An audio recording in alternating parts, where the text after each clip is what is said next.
The attack dog had 80 pounds of muscle, 4 inches of fang, and zero intention of letting anyone near the bleeding man on the gurney. 3 security officers had already backed against the wall. A military handler was pressing a bloody rag to his own forearm. Dr. Marcus Holt, chief trauma surgeon at Calloway Regional Medical Center, stood frozen in the doorway of his own trauma bay, screaming at someone to put the animal down before we lose the patient. The room smelled like copper and fear. And the dying Navy operator on that table had maybe 6 minutes before nobody could save him. Then a floor nurse nobody had ever taken seriously walked through the door. Before we go any further, if you've never seen one of these stories before, you're going to want to hit that subscribe button right now because we release new ones every week and they only get more intense from here. Tap the like button if you're already hooked and drop a comment telling me what city or country you're watching from. I want to see exactly how far this story has traveled. Now let's get into it. The helicopter came in hard and low over Calloway Regional Medical Center, the rotors chopping the cold November air above the trauma bay entrance like something out of a combat zone, which, in a sense, it was. The pilot set it down in the ambulance roundabout rather than the rooftop pad, which told the charge nurse on duty everything she needed to know before the doors even opened. Whoever was on that bird was too critical to risk the elevator. Sarah Okafor had been charge nurse in the Calloway ER for 11 years. She'd seen plenty come off military transport. But when the helicopter's side door slid open and 3 uniformed Navy personnel jumped out hauling a gurney, and then an 80-pound Belgian Malinois leaped out behind them and immediately planted himself beside the stretcher with his teeth showing, Sarah took 2 steps back and reached for her radio. "We have a situation at the trauma entrance," she said into the handset, voice steady but clipped. "Animal, military. Activate trauma team." The man on the gurney was dressed in tactical gear that had been partially cut away, and what Sarah could see underneath was bad. Entry wound left side below the armor plate. Another on the upper thigh, tourniquet already applied but soaked through. His skin had gone the gray-white color of someone whose blood pressure was running out of room to fall. He was unconscious, he was not intubated, and his dog was not going to let anyone close enough to change either of those things. The military handler, a young staff sergeant with a shredded left sleeve and a bite wound that would need stitching, tried twice to command the dog back.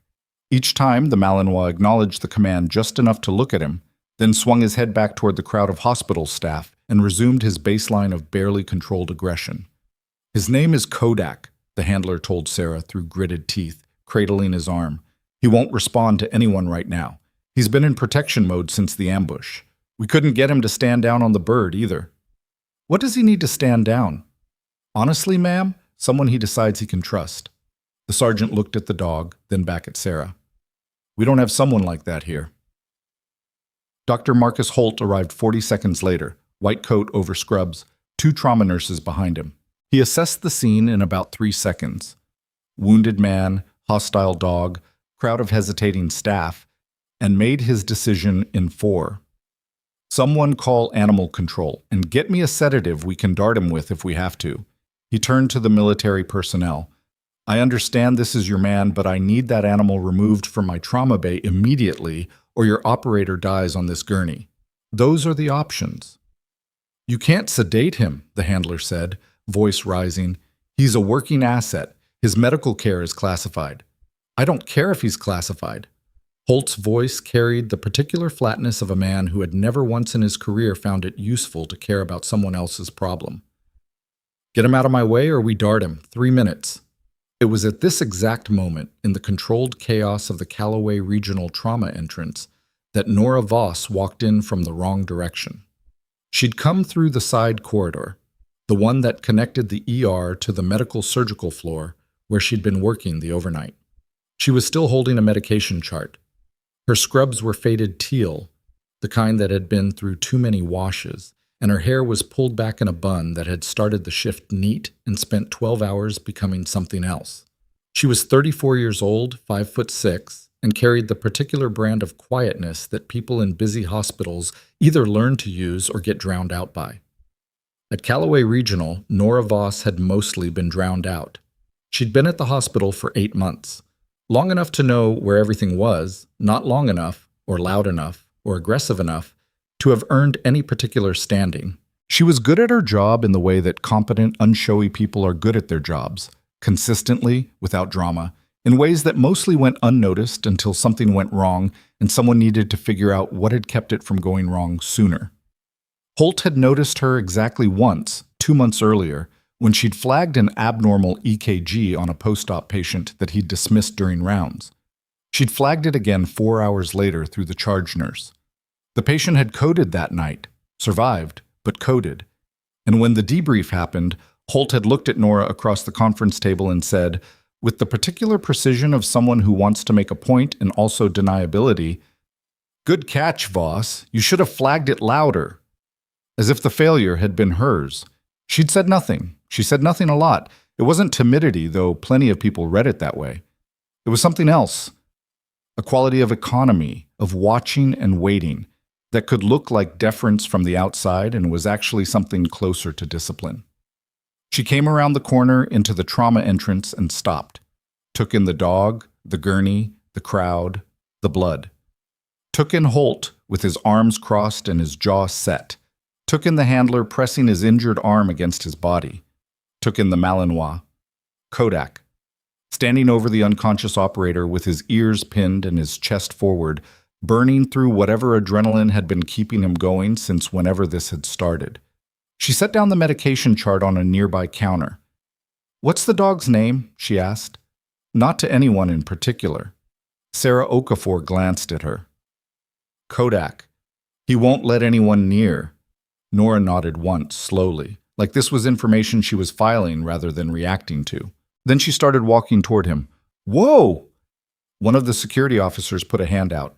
"Ma'am, that animal has already bitten." "I know." She didn't stop. "Nora." Sarah's voice was low and urgent. "Don't." Holt turned around at the sound of someone moving and saw Nora crossing the space toward the dog. His expression cycled through confusion and landed on exasperation. "Voss, stop! Do not approach that animal." She kept walking. "Voss, I am telling you to stop. This is not your... So... Then step back and let me work," she said, without turning around, without raising her voice, and with a particular firmness in those 6 words that made 2 of the trauma nurses exchange a glance. Holt's jaw tightened. He said something under his breath. He did not step back. But he also, notably, did not move to physically stop her. Kodak saw her coming from 15 feet away. His growl deepened, rolling up from somewhere in his chest. The kind of warning that serious working dogs produce as a professional courtesy before they stop warning. His eyes tracked her. His body stayed over the operator, weight shifting slightly forward. Nora stopped at about 8 feet. She did not crouch, did not make herself small, did not do any of the things that books about dog behavior recommend, because books about dog behavior are written for people who have never met a military working dog in active protection mode.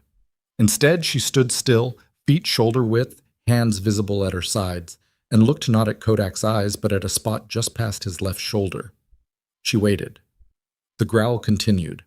Kodak's head moved slightly, tracking her in the way trained dogs track threats, cataloging, assessing, cross-referencing whatever instincts he was running. Nora slowly raised her right arm and pushed the sleeve of her scrub top up to the elbow. Old burn scars ran across the inside of her forearm in a pattern that didn't look like an accident. The kind of uneven, healed-over terrain that comes from being somewhere very hot and very dangerous and not entirely getting clear in time. Among them, almost faded to nothing but still legible to someone who knew what to look for, was a small tattoo. A geometric shape. Something militarily specific. The growl stopped. Not faded. Stopped. Kodak's ears rotated forward. His weight shifted back, off his front legs, out of the attack position. He looked at her arm. He looked at her face. He sat down. The room went quiet enough that someone could hear the cardiac monitor beeping from the gurney. "What just happened?" one of the younger nurses said, not quite a question. The military handler stared. The 2 Navy personnel who'd brought the gurney in stared. Sarah Okafor stared. Even Holt, who had the professional bearing of a man who didn't do a lot of visible staring, was staring. Nora lowered her sleeve. She walked the remaining 8 feet to the gurney and put 2 fingers on the operator's neck. "Pulse is thready. He's shocky." She looked at his wound dressings, lifted one edge of the field bandage on his side.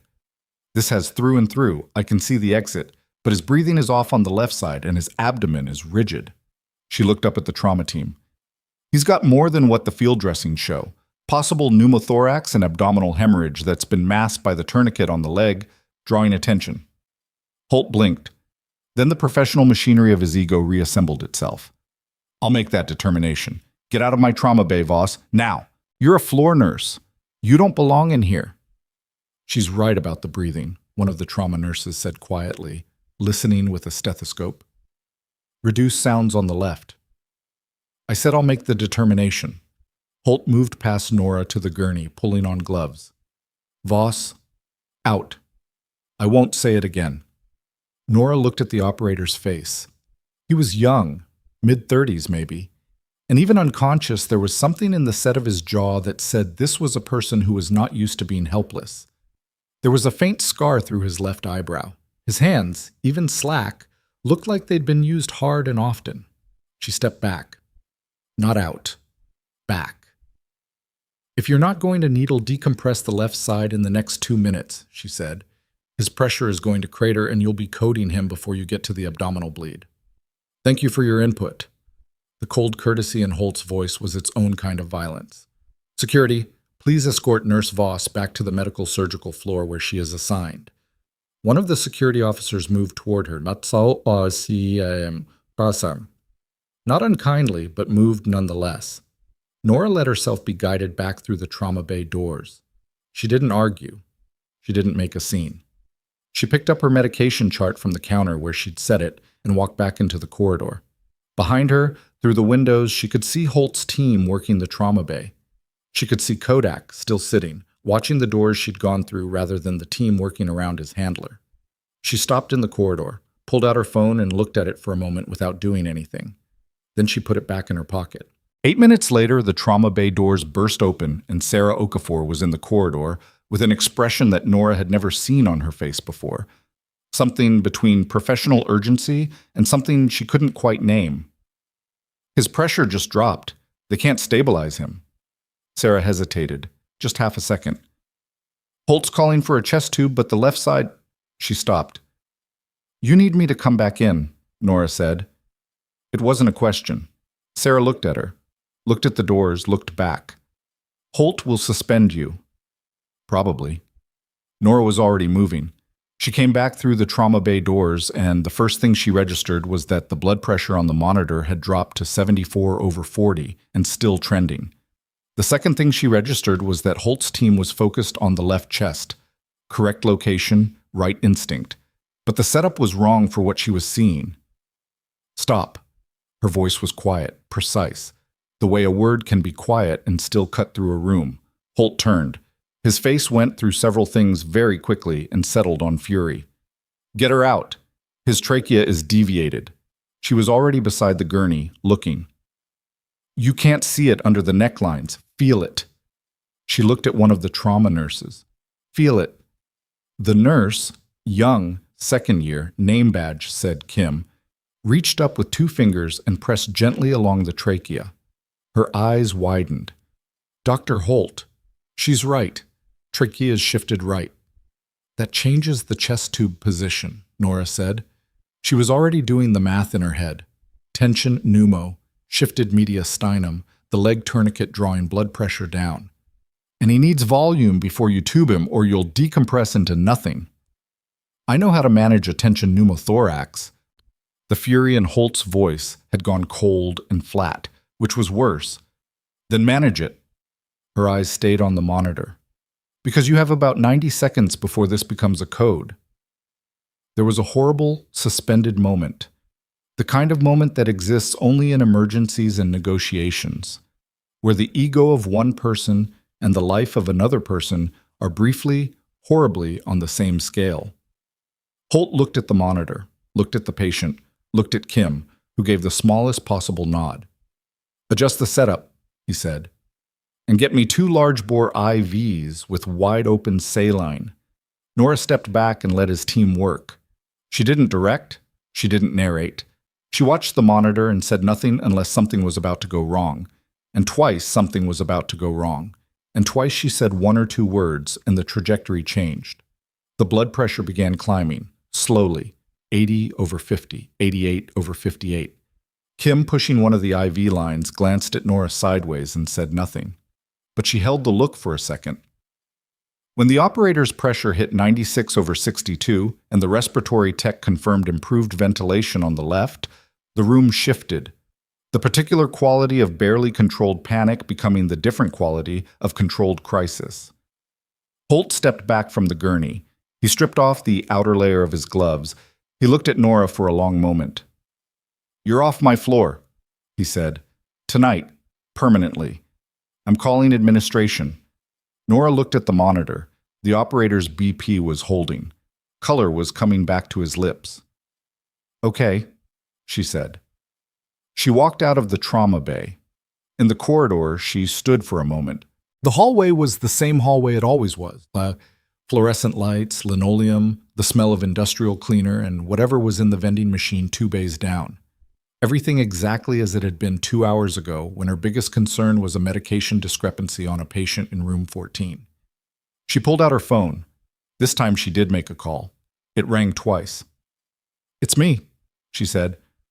"I need you to make a call to Commander Reeves at Naval Special Warfare Command. Tell him the operator they transported to Calloway Regional tonight is stable for now, but there's something wrong with how this situation is being handled. Tell him I flagged it." She paused. "Tell him it's Voss. He'll know." She hung up. 40 feet away, behind the trauma bay doors, Kodak the Malinois had moved for the first time since she'd left. He was no longer watching the doctors. He was sitting at the window in the trauma bay door, looking through the glass at the corridor where Nora stood, with an attention that looked less like guarding and more like waiting. Outside the hospital, on the street facing the main entrance, a dark sedan that had been parked at the curb for the last 20 minutes showed no sign of moving. The driver hadn't turned off the engine. And the 2 men sitting in the front seat were not looking at their phones. They were looking at the hospital. They were looking specifically at the trauma bay entrance, and one of them was on a phone call of his own. The sedan didn't move.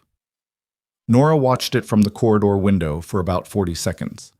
Long enough to be sure she wasn't imagining the stillness of it, the engine exhaust curling up from the tailpipe in the cold air, the way neither man in the front seat had shifted position since she'd first noticed them. Then she turned away, because standing at a window watching a car was not something she could afford to spend attention on right now. She had bigger problems. The first was Marcus Holt, who had promised to call administration and almost certainly already had. The second was the operator on the table, whose pressure had stabilized but whose abdomen was still a question mark. The third was the phone call she'd just made, and what it might set in motion, and whether she'd thought that through clearly or had just reacted, which was a thing she was trying these days, with mixed results. Not to do. She went back to the medical surgical floor because she didn't have anywhere else to go, and because her patients were still her patients until someone told her otherwise.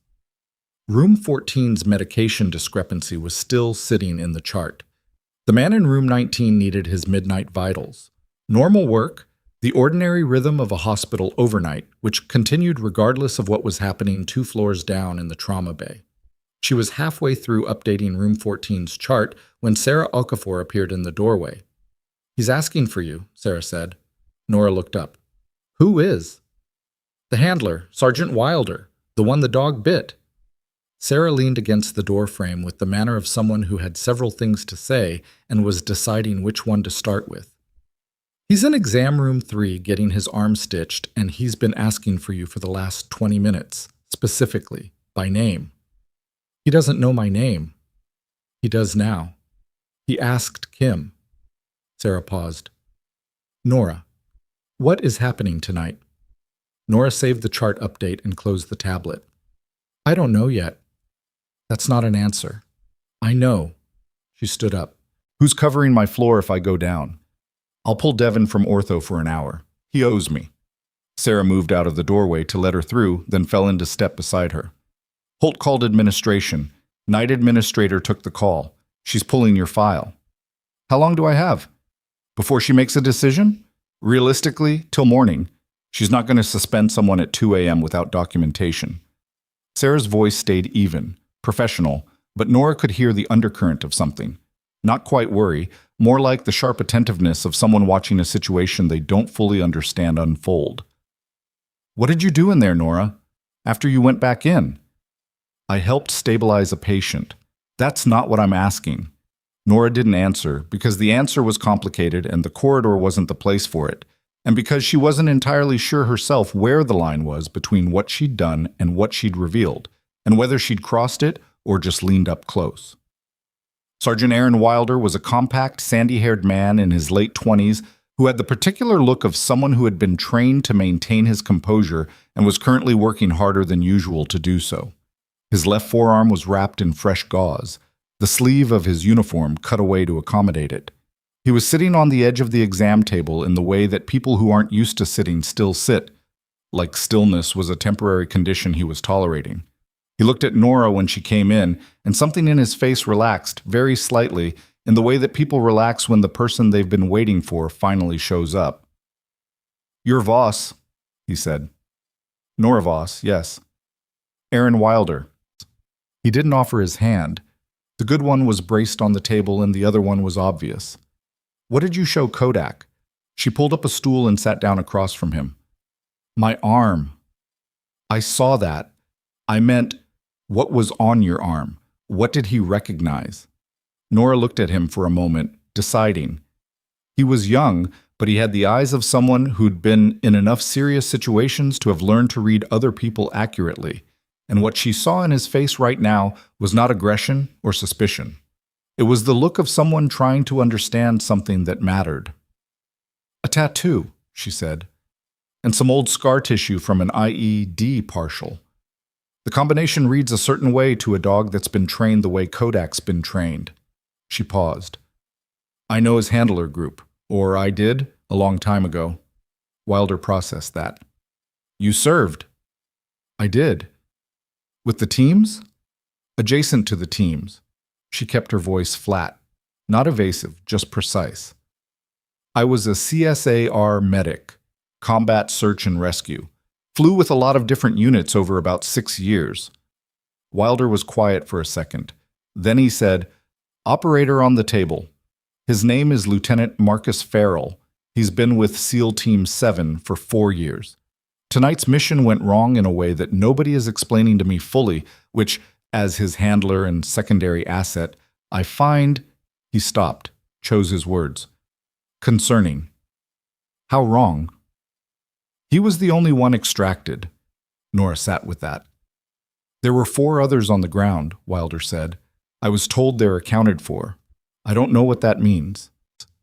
She didn't know what it meant either, and she was aware that there were layers here she wasn't seeing, the kind of operational layers that existed for reasons, that she had once been close to and had deliberately moved away from.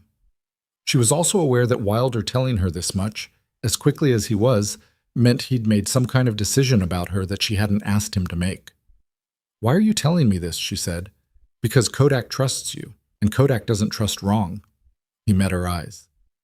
"And because I've been sitting in this room for 40 minutes, and the 2 guys from the hospital's contracted security who came to check on me weren't regular hospital security." Nora went still. "What do you mean?"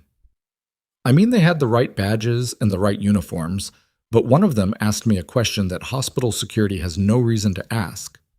Wilder's voice didn't change volume, but something in it did change, the quality of a person reporting rather than speculating. "He asked me if Farrell had been carrying any additional equipment, not weapons, equipment, and he used a specific word for the type, a word that's not in general circulation." "What word?" "Tactical imaging relay." Wilder watched her face. "Which, as far as I know, is not a term that shows up in hospital security training."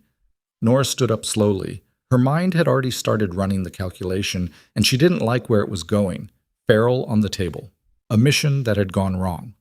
Additional equipment. Someone inside this hospital, or at least presenting themselves as inside this hospital, who knew specific terminology they shouldn't know. "The sedan outside," she said. Wilder frowned. "What sedan?" "There's a dark sedan that's been parked at the main trauma entrance since before you arrived.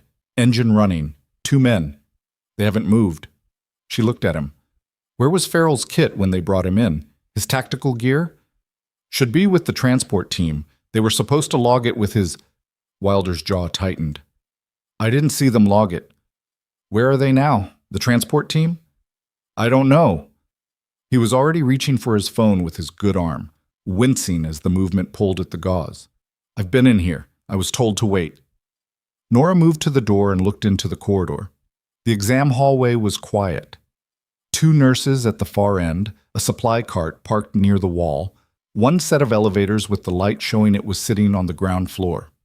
Nothing obviously wrong, which was not the same thing as nothing wrong. She came back in and spoke quickly and quietly. Stay in this room. Don't answer questions from anyone you didn't come in with. If the 2 security personnel come back, you have nothing else to tell them. She picked up her stool and moved it back to its original position with the habitual tidiness of someone who thought about leaving rooms the way they found them. And call whoever you can reach in the transport chain and find out where Farrell's kit went. Where are you going? To check on my patient. She went, and behind her she heard Wilder already talking into his phone in the low, controlled voice of someone who was angry and disciplined enough not to let it make him loud. The trauma bay was in a different phase now. The acute crisis managed, the team shifted into the maintenance work of keeping a critical patient stable before OR. A different configuration of nurses, a respiratory tech, the vital signs monitor doing its steady work. Holt wasn't present. Kim was, charting at the workstation near the window, and she looked up when Nora came through the door with the expression of someone who was unsure what protocol applied here. He's still yours? Yeah, Kim asked. Until administration tells me he isn't. Nora went to the gurney and checked the monitor, the IV lines, the wound dressings. Farrell's color was better. Not good, but better.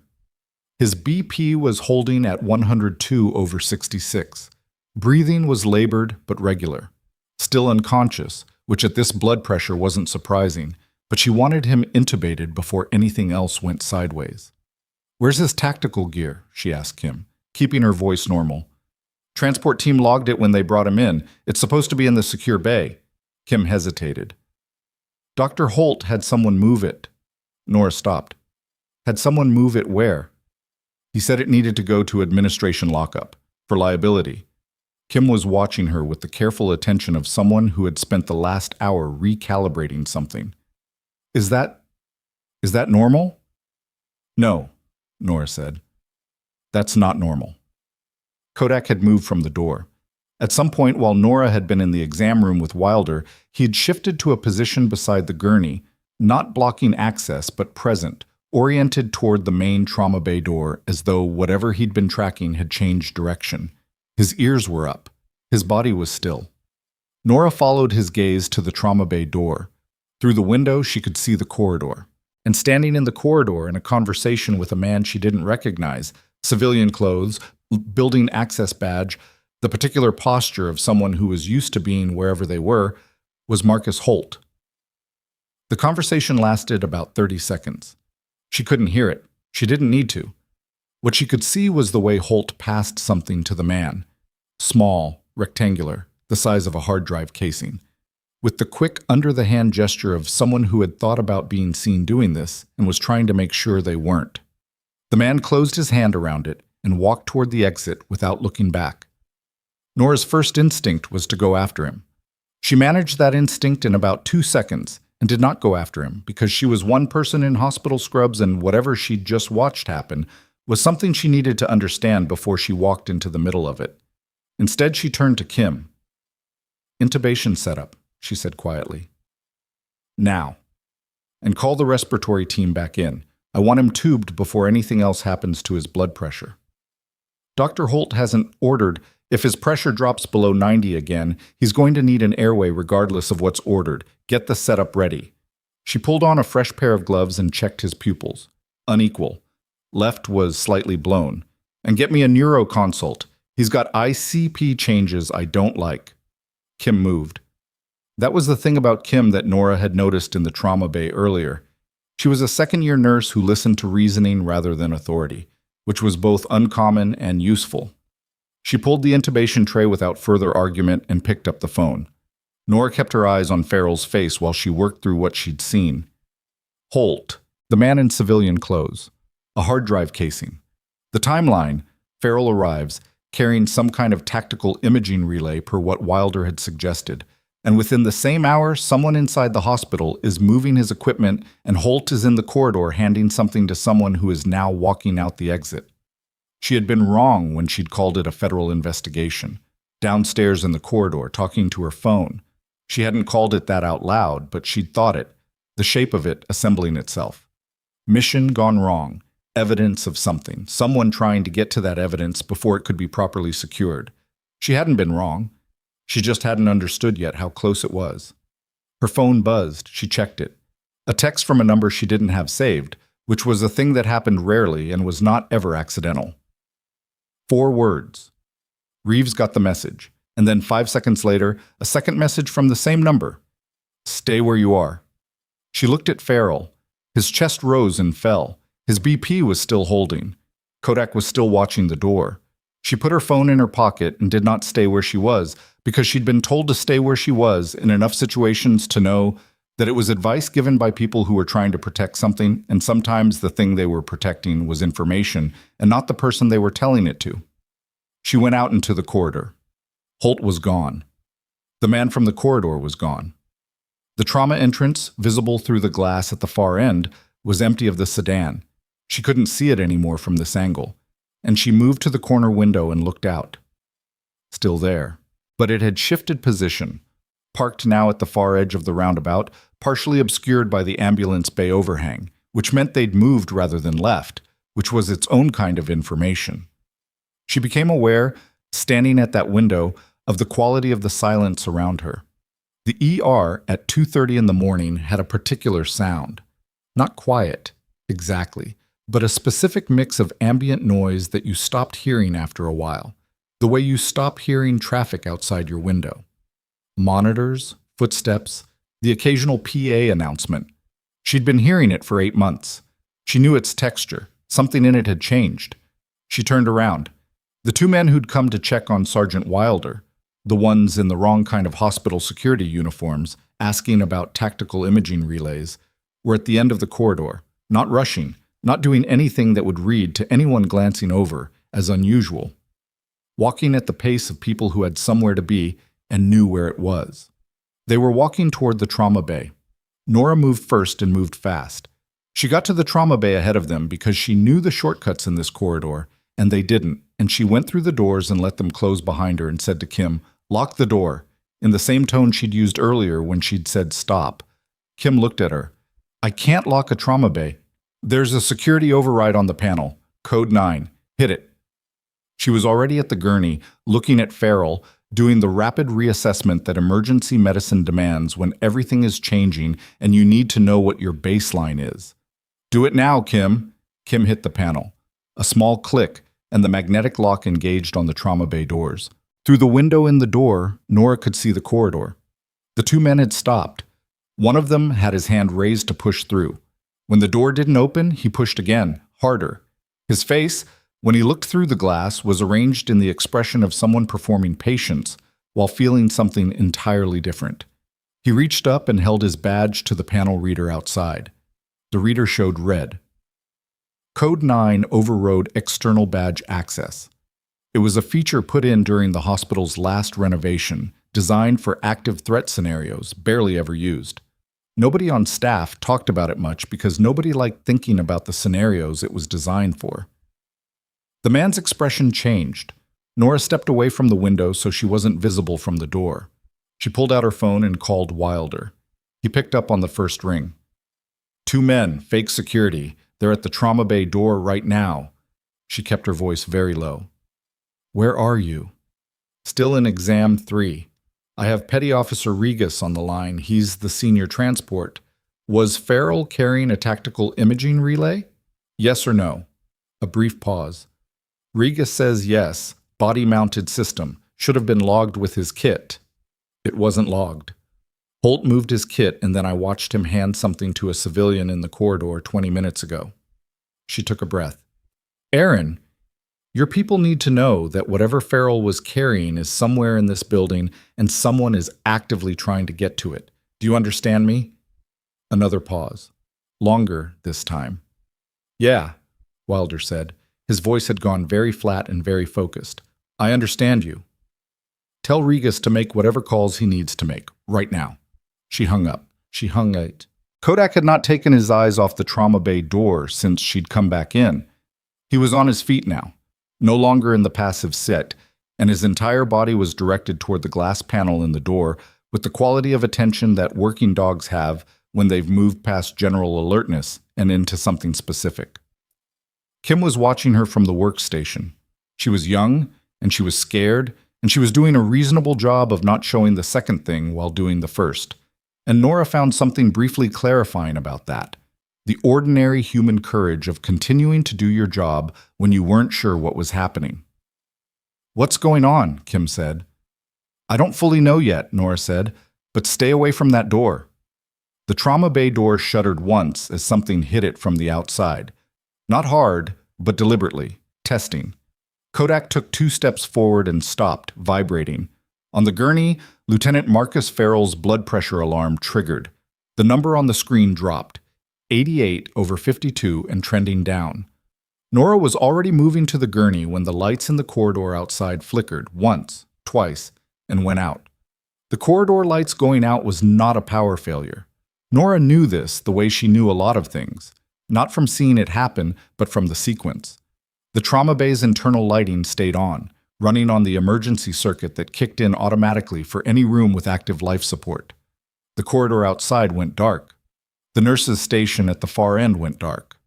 But the elevator bank indicator, visible through the side window, stayed lit, which meant the main power was fine and someone had cut a specific breaker for a specific section. That took knowledge of the building. That took time to plan. She had about 30 seconds before whoever was outside that door found another way in, and she used those 30 seconds the way she'd learned to use compressed time, not by moving fast, but by thinking in the right order. Farrell's BP at 88/52. Dropping. The intubation tray was prepped, but she had no anesthesiologist, no RSI drugs drawn, and intubating a hypotensive trauma patient without pharmacological support was a last resort she wasn't at yet. What she needed was to find the source of the pressure drop, which meant her hands on him, which meant she went to the gurney and started talking while she worked. Kim, tell me what changed in the last 10 minutes.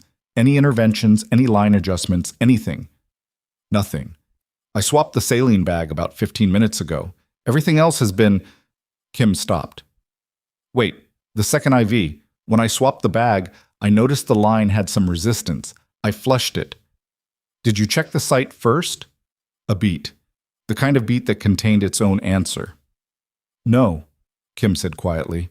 Nora ran her fingers along Farrell's right forearm where the second large bore IV was taped.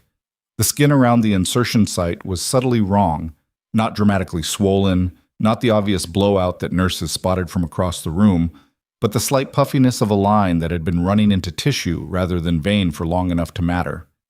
A significant portion of his fluid resuscitation had been going subcutaneous, not into his circulation, into his arm. Lines infiltrated, she said. She pulled the IV without ceremony and pressed gauze to the site. I need a new site. Antecubital right side. 14 gauge if you have it. I have a 16. 16 is fine. Go. While Kim moved to the supply cart, Nora kept her other hand on Farrell's radial pulse, weaker than the monitor suggested, because monitors lagged, and her fingers were faster. She watched his chest, watched the BP numbers, thought about the abdomen she still hadn't fully assessed, the rigidity she'd felt in the first minutes that could be a dozen things, not all of them surgical emergencies, but none of them things she wanted to sit on. The trauma bay door shuttered again, harder this time. Kodak moved to the center of the room and stood there, facing the door, and made a sound that was not a bark. Deeper than that, more deliberate, the sound of an animal communicating something specific to whatever was on the other side of the glass. Whatever was on the other side of the glass went quiet. They're not going to stop, Kim said from the supply cart, her voice controlled but thin. Are they? Probably not. Nora found a vein on Farrell's right antecubital, better than the last one, straighter, less scar tissue from whatever field lines had been placed during evacuation. She took the catheter from Kim and placed it clean. First try. Taped it without rushing because rushing IV placement was how you lost veins you needed. Opened the line. Give me the saline wide open until his pressure comes up. Then we slow it. His heart rate is up, 118. I see it. Tachycardia from volume deficit. Predictable. The rate would come down if the fluid got where it needed to go. She watched the monitor and counted, and at 45 seconds the BP crept up, 92/58. Still not good, but better. Moving in the right direction. Her phone buzzed. Wilder.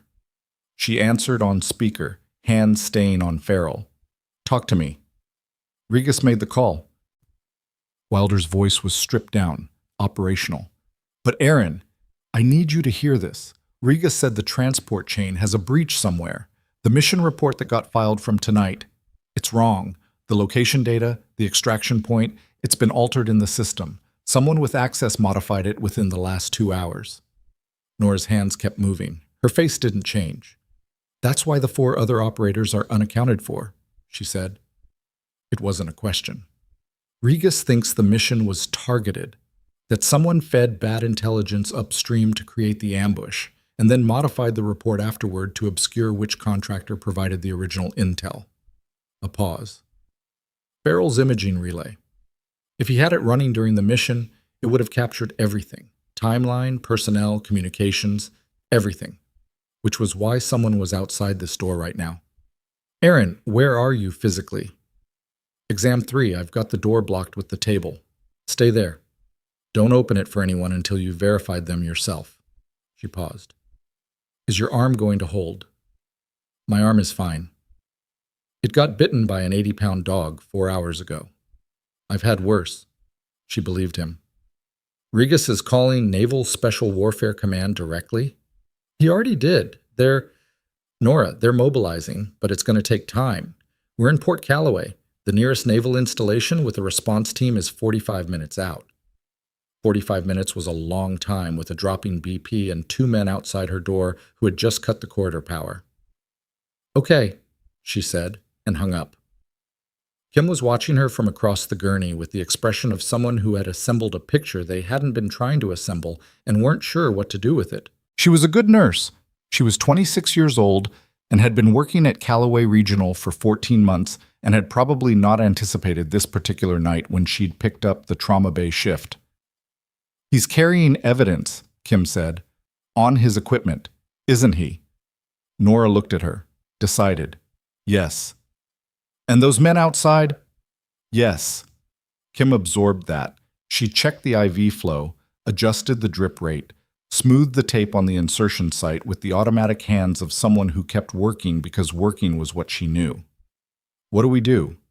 We keep him alive until backup arrives. Nora looked at the BP, 96/60, still climbing. And we don't let anyone through that door. She thought, while she said it, that this was the 3rd time in her life she'd been in a room that someone was trying to get into for reasons she understood and the person on the table didn't, and that the first 2 times she'd been wearing different clothes and carrying different equipment, and the stakes had been, technically, higher.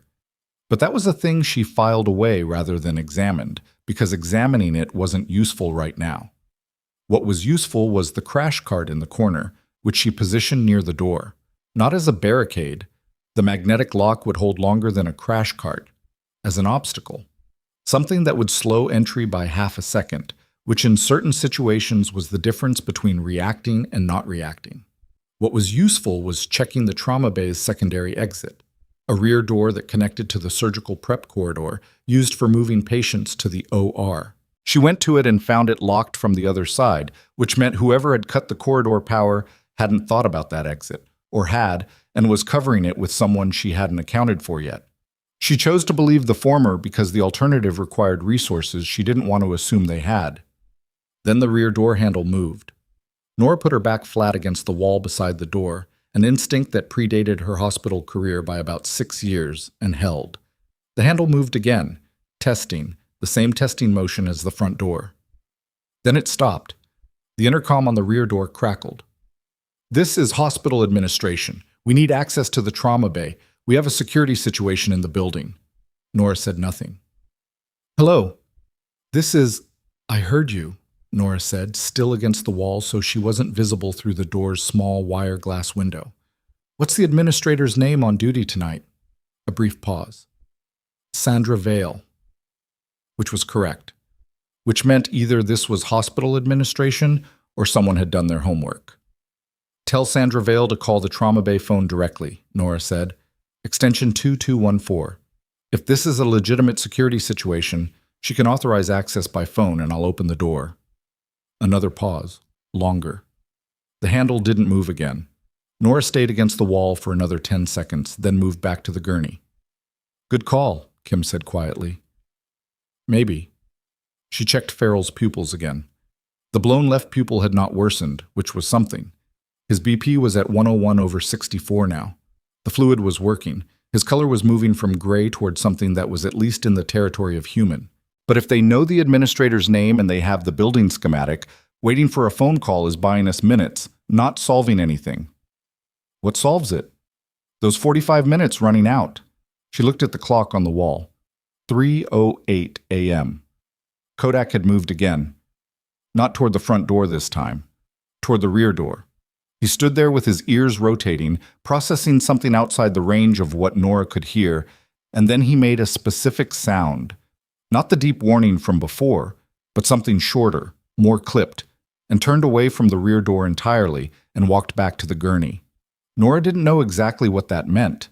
She knew it meant something had changed on the other side of that door, and she trusted that assessment more than she trusted her own ears at 3 a.m. after a full overnight shift. Her phone buzzed, unfamiliar number, different from the earlier text. She answered. Voss. The voice on the other end was older, unhurried, with the particular economy of someone who had been having high-stakes phone calls for a very long time. This is Commander Reeves. I need you to tell me exactly what you have in that room. She told him. All of it. The timeline, the infiltrated IV, the corridor power, the men outside both doors, the handoff she'd watched Holt make in the corridor. She kept it under 90 seconds because that was all it needed. Reeves listened without interrupting. Then he said, The imaging relay. It should be a black composite case, roughly the size of a hardback book, waterproof seal, orange stripe on one end. His kit was logged as secured in administration lockup. Does that mean anything to you? Holt moved his kit to administration lockup, but I watched Holt hand something to a civilian in the corridor. I can't confirm it was the relay. The civilian, Reeves's voice didn't change. Can you describe him? She did. Civilian clothes, building badge, mid-40s, the posture she'd cataloged. She gave him the physical description in the same order she'd been trained to give physical descriptions. Height, build, hair, distinguishing features. And when she was done, Reeves was quiet for 3 seconds that felt pressurized. That's a man named Douglas Pratt, he said. He runs security consulting for a defense contractor called Meridian Group. He has no authorized access to any military personnel or equipment in that hospital. Another pause. Nora, I need you to understand the size of what Farrell was carrying. If that relay was running during the mission, it has approximately 4 hours of encrypted tactical footage that will identify every individual who provided intelligence for an operation that killed 3 Navy operators tonight. Nora's hand tightened on the phone. 3, she said. 3. Reeves's voice stayed even. The other 2 are critical. They were recovered 40 minutes ago from a secondary extraction point that we found through channels that had nothing to do with the filed mission report. A pause. So you understand why Douglas Pratt cannot leave that building with what Holt gave him. He already left the building, Nora said. He walked out through the trauma entrance 20 minutes ago. East exit. The silence that followed was the specific kind that happens when someone receives information that changes what they're doing and needs 2 seconds to adjust. We have people outside, Reeves said. What exit? East. Ground level. He had maybe a 5-minute head start on whatever you're running. Understood. His voice didn't betray what that meant. Voss, there's a response team 11 minutes out. Keep that door locked, keep your patient alive, and do not engage the men in the corridor. I need them inside that building when my people arrive. There's someone at the rear door, too. Rear door will be covered in 4 minutes. You'll know it's us because... A brief pause. Because I'll call you first. He hung up. 11 minutes. Nora looked at the clock. 3:11. She looked at Farrell. His BP had dropped again, not catastrophically, 94/60, but the trend was wrong. She ran through the differential quickly. Volume wasn't the problem now. The new line was running fine, which put her back to the abdomen, the rigidity she'd felt at intake. The question of what was bleeding internally that the tourniquet pressure and fluid resuscitation had been temporarily masking. Kim, ultrasound probe, fast exam, right now. The focused assessment with sonography and trauma was a bedside ultrasound series any trained ER nurse could perform, 4 standard views looking for free fluid, which was blood, in the peritoneal cavity, the pericardium, the pleural spaces. Nora had done it in tents, in the back of vehicles, in 2 actual combat theaters under conditions that made this trauma bay look like an OR suite. She ran the probe across Farrell's abdomen and found what she was afraid she'd find. Free fluid in Morrison's pouch, the space between the liver and the right kidney, a significant pocket of it, dark on the screen, unmistakable. He's bleeding into his abdomen, she said. Intra-abdominal hemorrhage. He needs surgery. Now, not in 45 minutes. Holt is the last person who's going to be operating on this patient tonight. She set the probe down and looked at the monitor. 91/58. Call the surgical attending on call, not Holt. Whoever's on backup. Do you know who's on tonight? Dr. Adayeze Kamara. She's general surgery. Is she here? She was in the lounge an hour ago. I can call her, now. Tell her I need an emergency laparotomy consult on a traumatic abdominal hemorrhage. Tell her the trauma bay is under a code 9, and she'll need to enter through the surgical prep corridor rear door, but tell her to wait for my call before she approaches. Nora paused. Tell her it's complicated and she should believe you. Kim picked up the phone. Nora went back to Farrell and stood there with one hand on the side rail of the gurney and ran the math she'd been running since Reeves said 3. 3 operators dead. Farrell barely alive. 2 others critical. A mission that had gone wrong not because of operational failure, but because someone who was supposed to be on the right side had fed the wrong information to the wrong people in exchange for something Nora could guess at and didn't want to think about too hard. And at the center of it, still unconscious on a hospital gurney in Port Calloway, Oregon, a man who had been carrying the proof. She thought about Holt, who had mocked her 2 months ago in front of a conference room for flagging an abnormal EKG.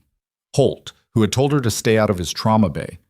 Holt, who had just moved tactical equipment that didn't belong to him and handed a piece of it to a man whose employer had very likely arranged for 3 people to die tonight.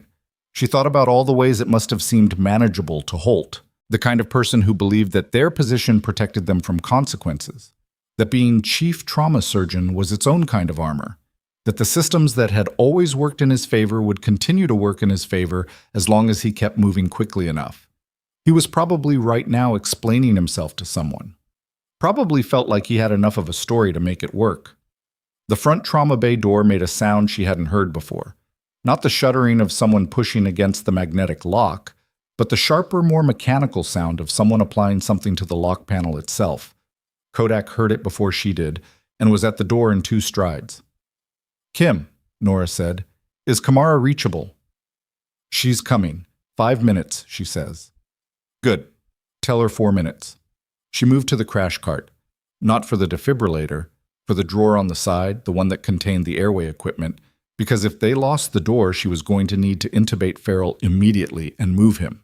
And intubating him immediately meant having everything in her hands before the door came open. The lock panel on the front door made a second sound. Shorter. More final. The magnetic lock disengaged. For a half second, the door didn't move. And in that half second, Nora had the laryngoscope in her left hand and was checking the light, because that was what you did when everything else was out of your control. You controlled the thing in your hands. The door opened 4 inches. Kodak hit it. 80 pounds of Belgian Malinois at full extension, chest against the door, and the door slammed shut. From the other side came a sound that was half surprise and half pain, and then nothing. And Kodak held the door with his body and looked back at Nora with an expression that dogs were not supposed to have, but that looked very much like, your move. Her phone rang. Reeves. Rear door, he said. Now. She grabbed Farrell's gurney rails. Kim, wheels up. Kim released the brake. Together they moved the gurney, monitor, lines, respiratory equipment, all pulling along in the organized chaos of a moving trauma patient, toward the rear door. Nora hit the release from the inside and the door swung open, and there were two people in the surgical prep corridor who were absolutely not hospital staff. Tactical gear. No name badges. The specific loaded stillness of people who had arrived somewhere with a plan and were executing it calmly. The first one held a hand up. Nora Voss. Yes, Commander Reeves sends his regards. She didn't recognize either of them, but she didn't need to. The way they moved into the room, efficient, spread, one taking the door and one going directly to assess the front, was not something you put on like a uniform. It was either in you or it wasn't. Kodak, the one at the front door said. Higher. The Malinois released the door and went to him without hesitation. The front door came open. The two men who had been trying to get through it for the last 11 minutes came through it and found themselves in a trauma bay with two people in tactical gear, an 80-pound dog, and a quiet woman in faded teal scrubs holding a laryngoscope who looked at them with the particular expression of someone who had been waiting. Down, said the agent by the door. Hands where I can see them. One of them complied immediately. The other hesitated, the specific hesitation of someone calculating whether there was still a move to make. Kodak moved between him and the gurney without being asked. He complied. Nora set the laryngoscope back on the crash cart. She went to Farrell and checked his BP 89 over 56. I need a surgeon in here, she said to the agent nearest her. My patient is bleeding internally and I'm out of time. Building's being locked down. We can get Dr. Adayezi Kamara, general surgery. She's in the prep corridor right now waiting for my call. Nora pulled out her phone. It's my call. I'm making it. She called Kim's extension. Tell Kamara to come through the rear. She hung up and looked at the two men now face down on the trauma bay floor and thought about the sedan outside and Douglas Pratt and the 4-minute head start and whether Reeves's people had been fast enough. Then, Dr. Adayez Kamara came through the rear door. A tall woman in her 50s with reading glasses pushed up on her head and the expression of someone who had been woken up and was processing several unexpected things simultaneously, and took in the scene in the trauma bay with the focused efficiency of a surgeon who had been doing this long enough to not lose time being surprised. She looked at Nora. You're the nurse who called? Yes. Fast showed free fluid Morrison's pouch? Significant. BP's been dropping despite resuscitation. He needs an X-lap. Kamara moved to the gurney without further discussion and put her hands on Farrell's abdomen. She pressed. She watched his face for pain response. Minimal, still barely conscious. She looked at the ultrasound image Kim had frozen on the screen. Okay, Kamara said. OR3. Let's move. They were halfway to the rear door when Marcus Holt walked in through the front. He was not in handcuffs. He was not accompanied by anyone. He was in his white coat with his badge clipped to the pocket, and he had the look of a man who had decided to walk back into a room, because walking back into a room was what you did when you needed to demonstrate that you had nothing to hide, and the demonstration itself was a form of control. He stopped when he saw the two men on the floor. He stopped when he saw the agents in the room. He stopped when he saw Nora. He took all of it in, and then he looked at Nora with something on his face that was not exactly anger and not exactly fear, but was the very specific expression of a person who has just understood that the situation has moved in a direction they did not anticipate and cannot immediately correct, and who is deciding in real time how to respond to that. Dr. Holt, one of the agents said. Holt turned toward him with the posture of a man preparing to explain himself. He got one sentence out. Then the agent said 4 words that made Holt's posture change entirely. The particular 4 words that certain situations carry that cannot be argued with, that close off the explaining and the positioning and the careful construction of a story that makes you look like someone who made a mistake rather than someone who made a choice. Nora didn't hear the words. She was already through the rear door, moving with the gurney, keeping her hand on the side rail and her eyes on Farrell's face, because whatever happened in that trauma bay behind her was going to happen without her. Her patient was bleeding. That was the thing she could still fix. She was 10 steps into the surgical prep corridor, Kamara on the other side of the gurney, Kim keeping the IV pole upright over uneven flooring, when her phone buzzed one more time. She looked at the screen. Reeves again. A text this time, 2 lines. Pratt picked up. East parking structure, level 2, and then device not recovered. Nora stopped walking for exactly 1 second. 1 second where she processed what that meant, where she ran the implication through from beginning to end and arrived at the conclusion she hadn't wanted to arrive at. The relay was still out there, somewhere, in the hands of someone who hadn't been caught or transferred before Pratt was picked up, or still somewhere in the building where she hadn't looked. 3 operators dead. The evidence that proved why. And it was still missing. She put her phone in her pocket and kept moving. The surgical prep corridor was 60 feet long and smelled like antiseptic and floor wax, and the particular staleness of a hospital at 3 in the morning, and Nora walked every one of those feet with her hand on Farrell's gurney rail and her mind on the relay. Device not recovered. She turned it over the way you turned over a problem that had a solution you hadn't found yet, not with panic, because panic was just noise, but with the focused attention of someone who understood that the problem was real and the time to solve it was finite. Pratt had been picked up in the parking structure. East side, level 2. Reeves's people had him, but the relay wasn't with him, which meant either he'd passed it off before they got to him, or he'd never had it, which meant Holt hadn't given him the relay, had given him something else, which meant the relay was still somewhere inside Calloway Regional Medical Center. She thought about Holt's face when he'd walked back through the trauma bay door, the posture of a man preparing to explain himself, the calculation happening behind his eyes. She thought about the fact that Holt had walked back in voluntarily, and she thought about why a person would do that. Why, after watching the corridor power go out and 2 men in tactical gear materialize in his trauma bay, a person would put their white coat on and walk back in rather than walking out. And the only answer that made sense was that he'd needed to confirm something. Not explain himself. Confirm something. The gurney wheel caught on a seam in the flooring and she steadied it without breaking stride. He'd come back to check whether the relay was still there. He hadn't known Pratt had left with it yet. Or he'd known Pratt hadn't gotten it, and he'd come back to move it himself. Or 3 is prepped, Kamara said from the other side of the gurney. She was reading something on her phone without breaking her pace. I've got a scrub tech and an anesthesiologist waiting. She looked up. What's his blood type? O negative on the field card. He should be cross-matched from intake, but Nora stopped. Kim, was a type and cross done at intake? It was ordered, Kim said from behind, managing the IV pole. I don't know if the sample made it to the lab. Check it while we move. Kim pulled out her phone and started typing. Nora watched Farrell's face, still unconscious. His breathing had changed slightly in the last 2 minutes. Shallower, not by much, but by enough. The abdominal bleeding was progressing. She'd seen this pattern before in situations where she'd had fewer resources and fewer options. And the thing she'd learned from those situations was that the window was not theoretical. It was specific. It was measured in minutes, and the minutes were already going. No result in the system, Kim said. The sample must not have processed.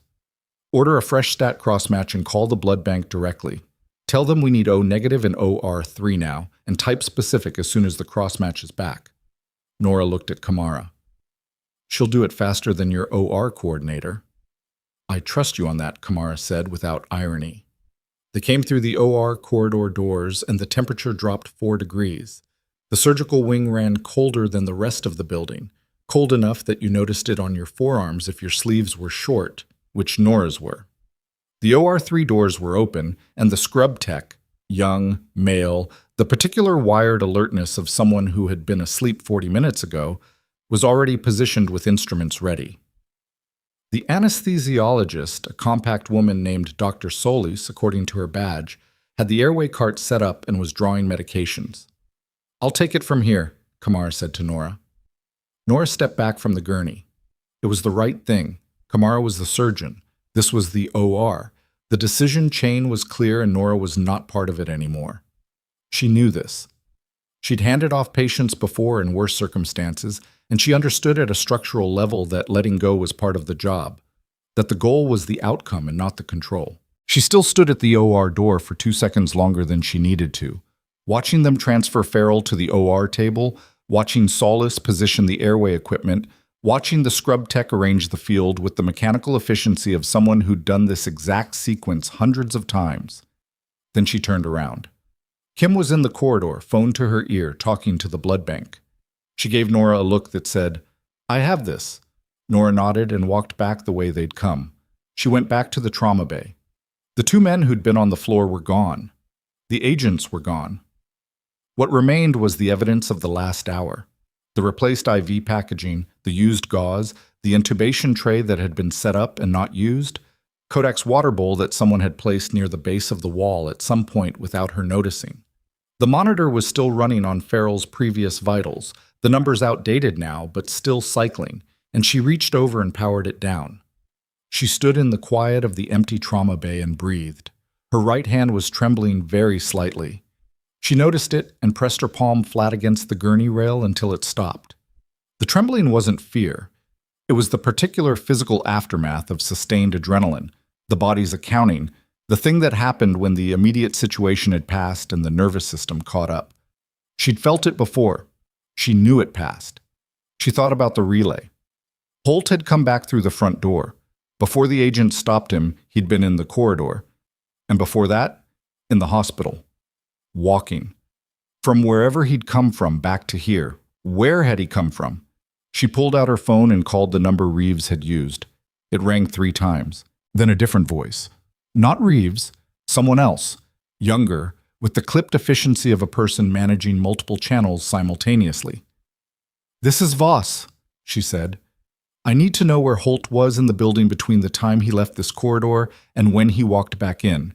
Do you have building surveillance?" "We've been pulling it," the voice said. "Give me 30 seconds. She waited. In the corridor outside, she could hear voices. Regular hospital sounds, the building returning to its normal operational rhythms now that whatever had been happening was over, or at least had moved to a different phase. "Dr. Holt went to the 3rd floor, the voice said. "Medical records and administration. Specifically, the Chief of Staff's office suite. He was there for approximately 14 minutes. Nora thought about that. The Chief of Staff's office suite was where administration lockup was. The secure storage room adjacent to the executive offices where patient valuables, flagged items, and legally sensitive materials were held pending review. "He put the relay in administration lockup himself," she said, "when he moved Farrell's kit. He kept the relay separate, logged it through official channels so it looked legitimate, and then planned to retrieve it quietly." She paused. Pratt was a backup, or a decoy. Either way, Holt kept the actual relay himself. The voice on the phone was quiet for 2 seconds. "That's consistent with the movement we're seeing." "Is it still there?" "We don't have a way to confirm without physical access. The lockup room requires a keycard." "Who has that keycard?" "Administration personnel. The night administrator." "Sandra Vale," Nora said. "Where is she right now?" "She's been in her office on 3 since about midnight. She's aware there's a federal presence in the building. Your agents made contact with her when they arrived. She's cooperating." Nora was already walking toward the elevator. "Tell her I'm coming up." She didn't wait for confirmation. The 3rd floor at 3:40 in the morning was emptier than the floors below it. Administration didn't run overnight staff the way clinical areas did, and the hallway leading to the executive suite had that specific quality of rooms that were built for daytime use and didn't know what to do with themselves in the dark. The overhead lights were on but muted, the automatic dimming of a building managing its own energy use, and Nora's footsteps sounded too loud in the quiet. Sandra Vale was a woman in her early 60s who had clearly gotten dressed in a hurry and was managing that fact with the dignity of someone who had spent enough years in administration to know that dignity was mostly deportment. She was standing outside her office door with the look of a person who had been briefed on a situation and was not sure how much of what she'd been briefed on she was supposed to know. She looked at Nora. "You're the nurse." "Yes." "They told me there was a federal situation. They didn't tell me it involved the trauma bay." She paused. "They didn't tell me it involved Marcus Holt." "I know." Nora kept her voice even. "Dr. Holt moved a patient's tactical equipment to administration lockup approximately 3 hours ago. I need to know what's in there. Vale's expression cycled through several things. She was not a stupid woman. That was clear from the way she was processing, the particular look of someone assembling implications and not liking the shape they took. He said it was a liability issue. Patient came in with military equipment, needed to be secured pending notification of command. That's not a procedure, Nora said. There's no protocol for clinical staff moving patient military property to administration lockup. You know that. A beat. I know that, Vale said quietly. Can you open it? Vale took her keycard from her pocket and looked at it for a moment. Then she looked at Nora. The federal agents downstairs, are they legitimate? Yes. And what Dr. Holt did? She stopped, started again differently. How serious is this? Nora thought about 3 dead operators and a mission report that had been modified in a database, and a man named Douglas Pratt sitting in federal custody in an east parking structure. She thought about what she could say that was accurate and verifiable, and what she didn't actually have confirmed yet. Very serious, she said.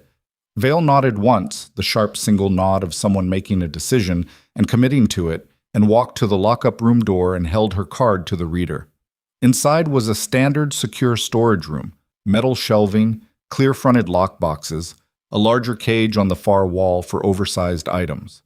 Patient valuables were the usual inventory, labeled envelopes with rings and wallets, the occasional phone in a sealed bag. Farrell's tactical kit was on the lower shelf, still in the bag it had arrived in, with a property form clipped to the outside. On top of the kit, in a separate sealed evidence bag that had not been there when the kit was originally logged, Nora knew this because evidence bags were not standard hospital property storage materials, was a black composite case roughly the size of a hardback book with a waterproof seal and an orange stripe on one end. She didn't touch it. She took a photo of it in place, with the shelf and the property form visible in the frame, and texted it to the number Reeves had used. The reply came in 11 seconds. That's it. Do not move it. We're sending someone up. She stepped back from the shelf and looked at the case through the sealed bag, and thought about what was on it. 4 hours of encrypted tactical footage, the timeline of a mission, the faces of people who had arranged for it to go wrong, the kind of evidence that, once it was in the right hands, could not be walked back from, that existed in a different category than testimony or documents or secondary reporting, because it was simply what had happened, recorded, irrefutable. Is that what you were looking for? Vale said from the doorway. Yes. Does it change things? Nora looked at her. It changes everything. She stayed in the doorway of the lockup room until the agent arrived, a different one from the trauma bay, older, with a credentials holder he showed her before he said anything else, and photographed the case in place and then retrieved it in a manner that suggested he had done this specific kind of thing before. He logged it on a form that looked different from hospital paperwork. He was thorough and unhurried, which was its own kind of tension, because unhurried in this context meant he understood the weight of what he was holding and was not going to rush it. When he left, Nora leaned against the corridor wall and felt the night settling into her shoulders. Vale was still nearby, standing at her office door with the keycard in her hand. What happens now? She said. Now you'll probably be on the phone with a federal liaison for the next several hours. Nora pushed off the wall. And you'll need to document everything Holt told you when he moved that equipment, every word you remember. He was very convincing, Vale said. There was something in her voice that wasn't quite guilt and wasn't quite self-justification. The complicated register of a person who had been deceived by someone they worked with and was working out how to feel about both things simultaneously. He usually was, Nora said. She took the elevator back down. The ER had changed in texture while she'd been upstairs. The particular 3:40 a.m. quality, where things were simultaneously very active and very still, the busy parts of the building running their overnight rhythms while the corridors between felt suspended. She passed 2 nurses she knew by sight, a radiology tech pushing an empty wheelchair, a security officer she hadn't seen before who looked at her with the alert attention of someone who'd been briefed recently on what a significant night this was. She went to the surgical waiting area and sat down. The chairs were the specific kind of uncomfortable that hospital waiting area chairs were, designed by someone who either didn't understand waiting or understood it too well and had decided that comfort was beside the point. She sat in one anyway, and put her elbows on her knees and looked at the floor. Her phone buzzed. Wilder. "They let me out of exam 3, he said. "Where are you?" "Surgical waiting, first floor." "Farrell's in OR?" "Since about 20 minutes ago. Kamara's good. He's got a real shot." She paused. "The relay is secured." A brief silence on his end. "Reeves's people got it. It was in administration lockup. Holt put it there himself." She rubbed her eyes with the heel of her hand. "Wilder, the 4 other operators from tonight." 3, he said quietly. "Not 4. 3 didn't make it." He paused. "The other 2 are at Naval Medical. They're out of critical." She'd known this from what Reeves had told her, but hearing it said plainly by someone in the middle of it still landed with its own weight. 3 people. Gone because someone had sold information. Gone because a system that was supposed to protect them had been used against them. "I'm sorry," she said. "Yeah." His voice was flat in the way that people's voices got when they were carrying something and had chosen not to put it down yet, because putting it down would mean acknowledging how heavy it was. "Me too."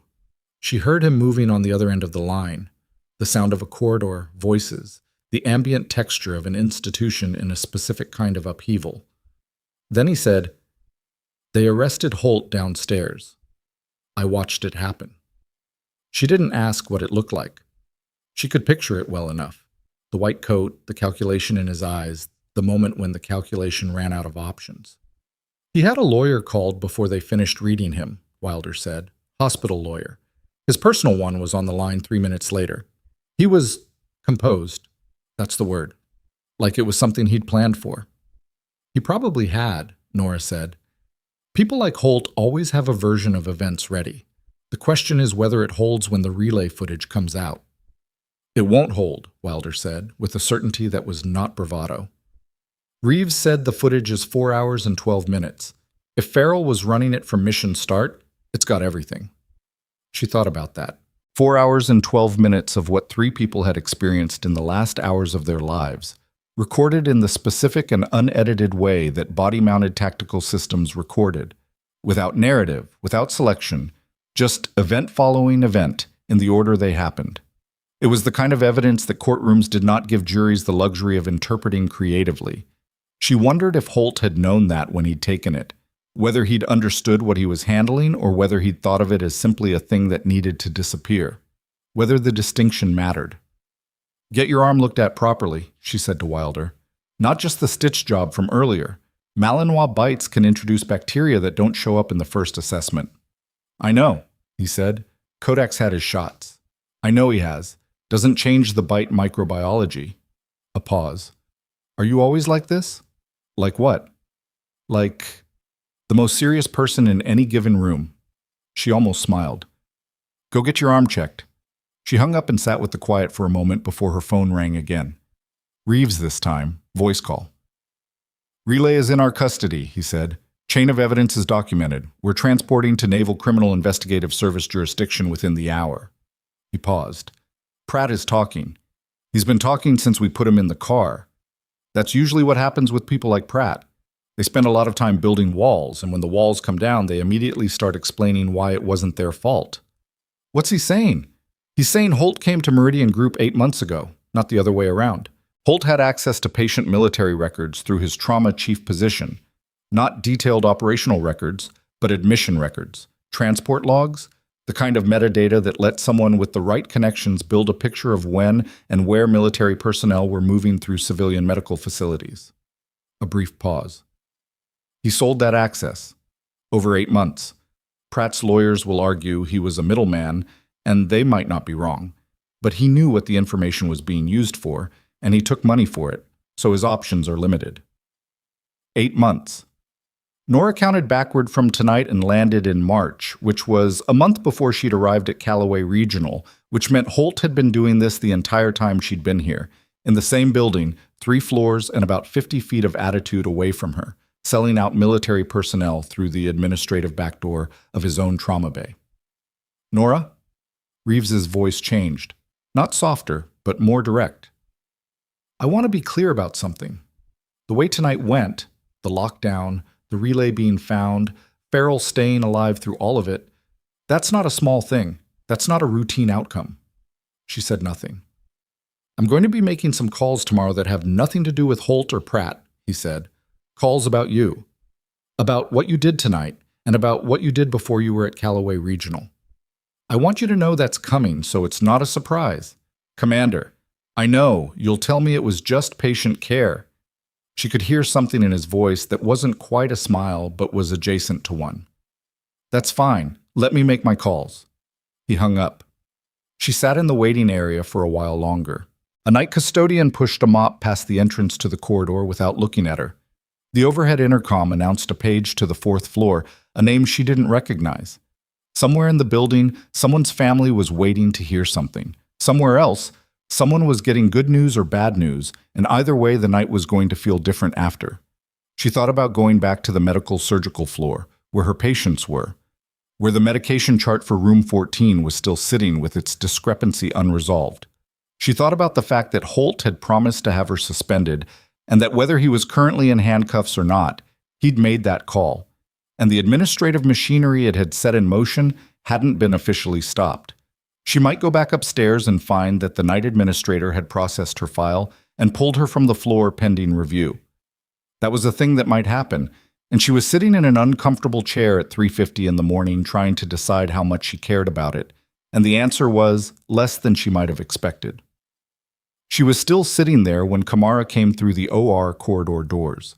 The surgeon's expression was the expression of someone who had been concentrating very hard for an extended period and was now in the process of coming down from it, not relaxed, but released. She pulled her surgical cap off and held it in one hand and looked at Nora. He's out of surgery, she said.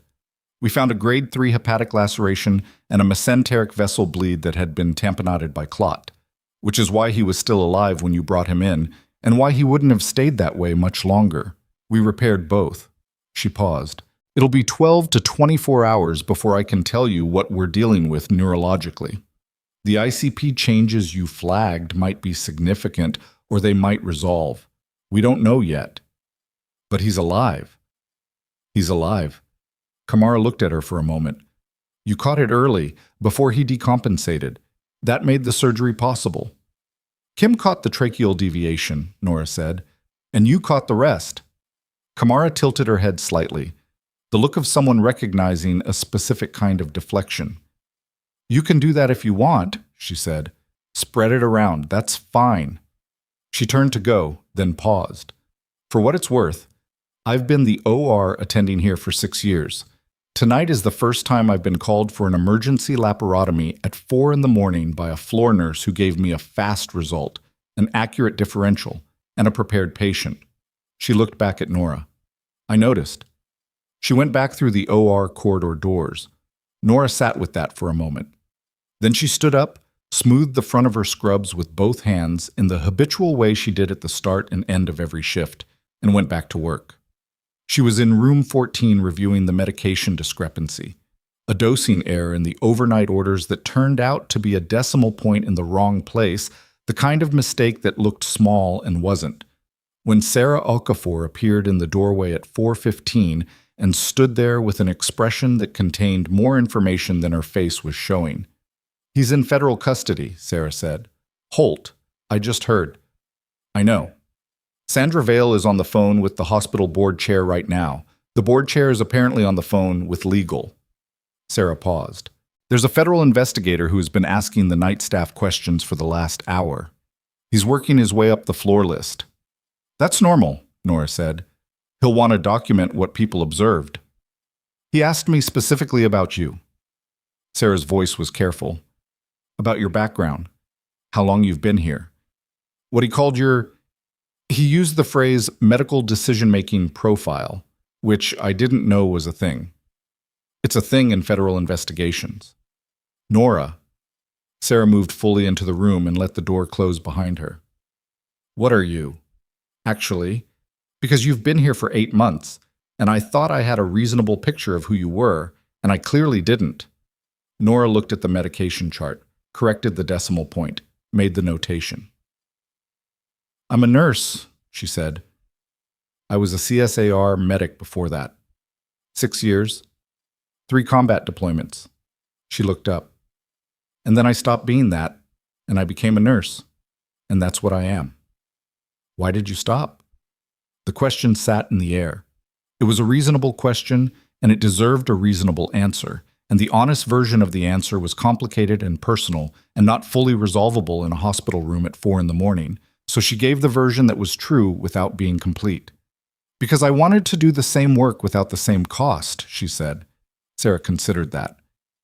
And tonight the cost showed up anyway. Nora closed the chart. That happens sometimes. She moved past Sarah toward the door, and Sarah stepped aside to let her through, and they stood for a moment in the small space between the doorframe and the room with the specific proximity of two people who had been through something together and were both acknowledging it without quite saying so. The investigator, Sarah said, when he gets to this floor, what should I tell him?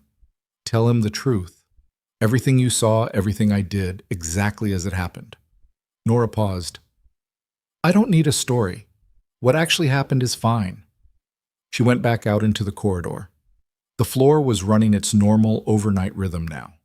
The medication cart at the far end, a patient call light blinking on the board, the distant sound of someone's television through a half-open door.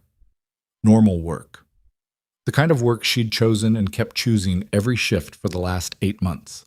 She was halfway to the nurse's station when the elevator at the end of the corridor opened and 2 men in civilian clothes stepped out. Not the same 2 from the trauma bay, different ones, older, with the particular quality of people arriving rather than responding. One of them carried a credentials holder. They looked at her. She looked at them. Nora Voss, the nearer one said. Yes. He opened the credentials holder. She read it. NCIS was part of it. Another acronym she recognized was part of it too, and the combination of them told her that these were not people who had come to ask questions about what she'd observed tonight. We need about 20 minutes of your time, he said. She looked down the corridor at the patient call light, still blinking. I have a patient who just paged. We can wait. She went and answered the call light. Room 11, the man in the window bed who couldn't sleep, and wanted to know if his blood pressure medication could be adjusted. And she spent 8 minutes with him talking through his concerns, which were legitimate, and documenting the interaction properly, because he was her patient, and his concerns were legitimate regardless of what was happening in the rest of the building. When she came back to the nurse's station, the 2 men were still there. One of them was holding a file folder that he hadn't been holding before. He set it on the counter in front of her. It was not thick, maybe 30 pages, with a cover sheet she could read from where she stood.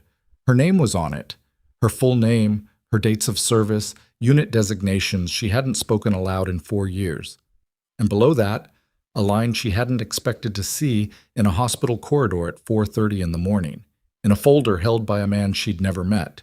A recommendation number for a military decoration that had been submitted on her behalf 6 years ago by a commanding officer she hadn't spoken to since her separation papers cleared. She looked at it for a moment. Then she looked at the man across the counter from her. Where did that come from? She said. Commander Reeves made some calls, he said, about 40 minutes ago. He paused. He said you'd probably tell him it wasn't necessary. It isn't, she said. He thought you'd say that too. He opened the folder to the second page. There's something else. We've been reviewing the Meridian Group contractor network, the full chain, not just tonight, and there are 8 months of patient transport records that Holt had access to. He looked at her directly. 3 of the personnel whose movement data was sold. We believe their compromised missions can be traced back to that access. He paused. We also believe there are other hospitals in the Meridian Group's contractor network where similar access may have been arranged. Nora stood very still. What are you telling me? She said. We're telling you we have a problem that is larger than Calloway Regional Medical Center, he said. And we're telling you that the way you identified it tonight, the specific combination of clinical judgment and operational awareness, is a combination that is not easy to find. He closed the folder. Commander Reeves wants to know if you'd be willing to have a conversation. Not tonight, when this is over and you've slept. He slid the folder toward her. He said to give you this to look at first, so you understand what you'd be walking into. She looked at the folder on the counter. She looked at the call light board where room 14's light had come on again. The decimal point patient, probably anxious about the correction she'd just made to his chart. She looked back at the folder. "I have patients," she said. "We know." He stepped back from the counter. "We'll be downstairs." She watched them go. Then she turned, picked up the medication cart, and went down the corridor toward room 14, and the folder sat on the nurse's station counter where he'd left it, with her name on the cover and 30 pages of her own past inside it, waiting for her to decide what came next. Room 14's call light was still blinking when she got there, and the man in the bed, Mr. Gerald Taft, 61 years old, post-op day 2 from an elective hernia repair.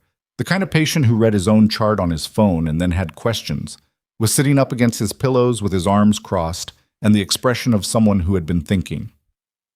"They changed my medication," he said. "I changed your medication," Nora said. "There was a dosing error in the overnight orders, a decimal point. I corrected it."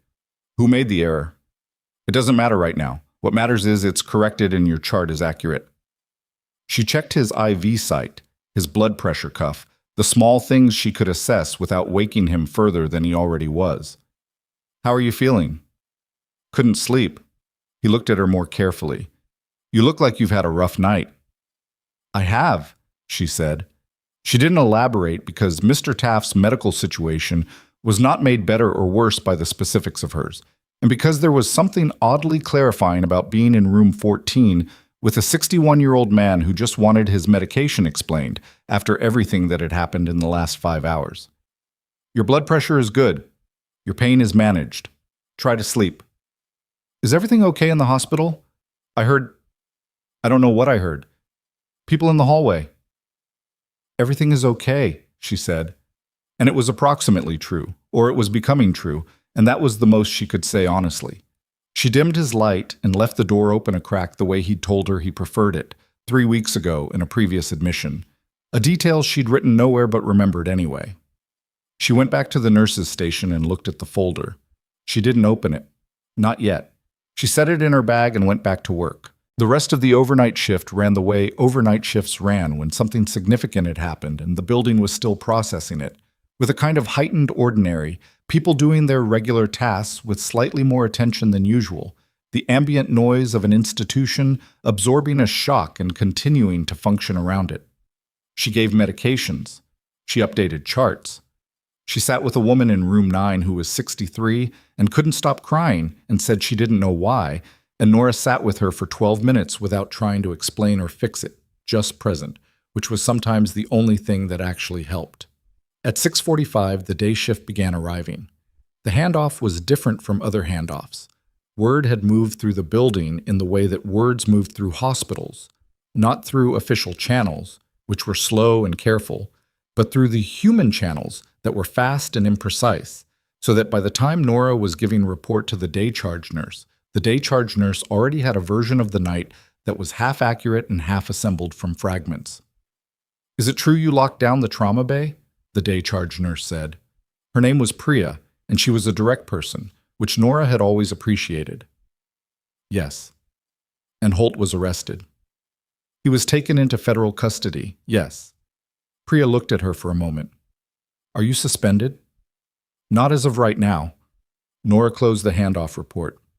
"If that changes, administration will tell you." "Nora." Priya's voice shifted. Less charge nurse, more person. "What happened last night?" "I'll tell you properly when I've slept." She picked up her bag. "The patients are stable, the charts are updated, the decimal point error in 14 has been corrected and documented, and the day attending is going to want to check in on room 11's blood pressure trend." She paused. "That's everything that needs immediate attention." She took the stairs down. The NCIS investigators were in the family consultation room off the main lobby. She'd been told where to find them before her shift ended, a detail passed along by an agent who had materialized near the nurse's station at some point in the early morning and who seemed to be coordinating the building-wide side of things. She went there because she'd said she would, and because avoiding it wasn't the same as being ready for it, and she was tired enough that the distinction between the two had gotten thin. There were 3 people in the room now instead of 2. The same two from the corridor, and a woman Nora hadn't seen before who was sitting to the side with a laptop and a listening quality that said she wasn't there incidentally. "Nora," said the first investigator. His name, she'd learned from the credentials folder, was Special Agent Dennis Farrar. "We know you just got off a full shift. We'll be as quick as we can." "What do you need from me?" "We need your account of the evening, start to finish. We have accounts from Sergeant Wilder, from Nurse Kim, from Dr. Kamara, from the administrator. We want yours." He paused. "In your own words, your own order. Don't worry about matching anyone else's version." She told it, straight through, without shaping it, the way she'd learned to write incident reports. Chronological, specific, no editorializing about what she'd thought or felt. Just what she'd seen and done, and in what sequence. It took about 25 minutes because she was thorough, and Farrar asked 3 clarifying questions, and the woman with the laptop typed steadily throughout. When she finished, Farrar sat with it for a moment. Then he said, "The tracheal deviation. When you identified that and Holt dismissed it, you went back in anyway." "Yes." "What made you go back?" She thought about it. The real answer, not the clean one.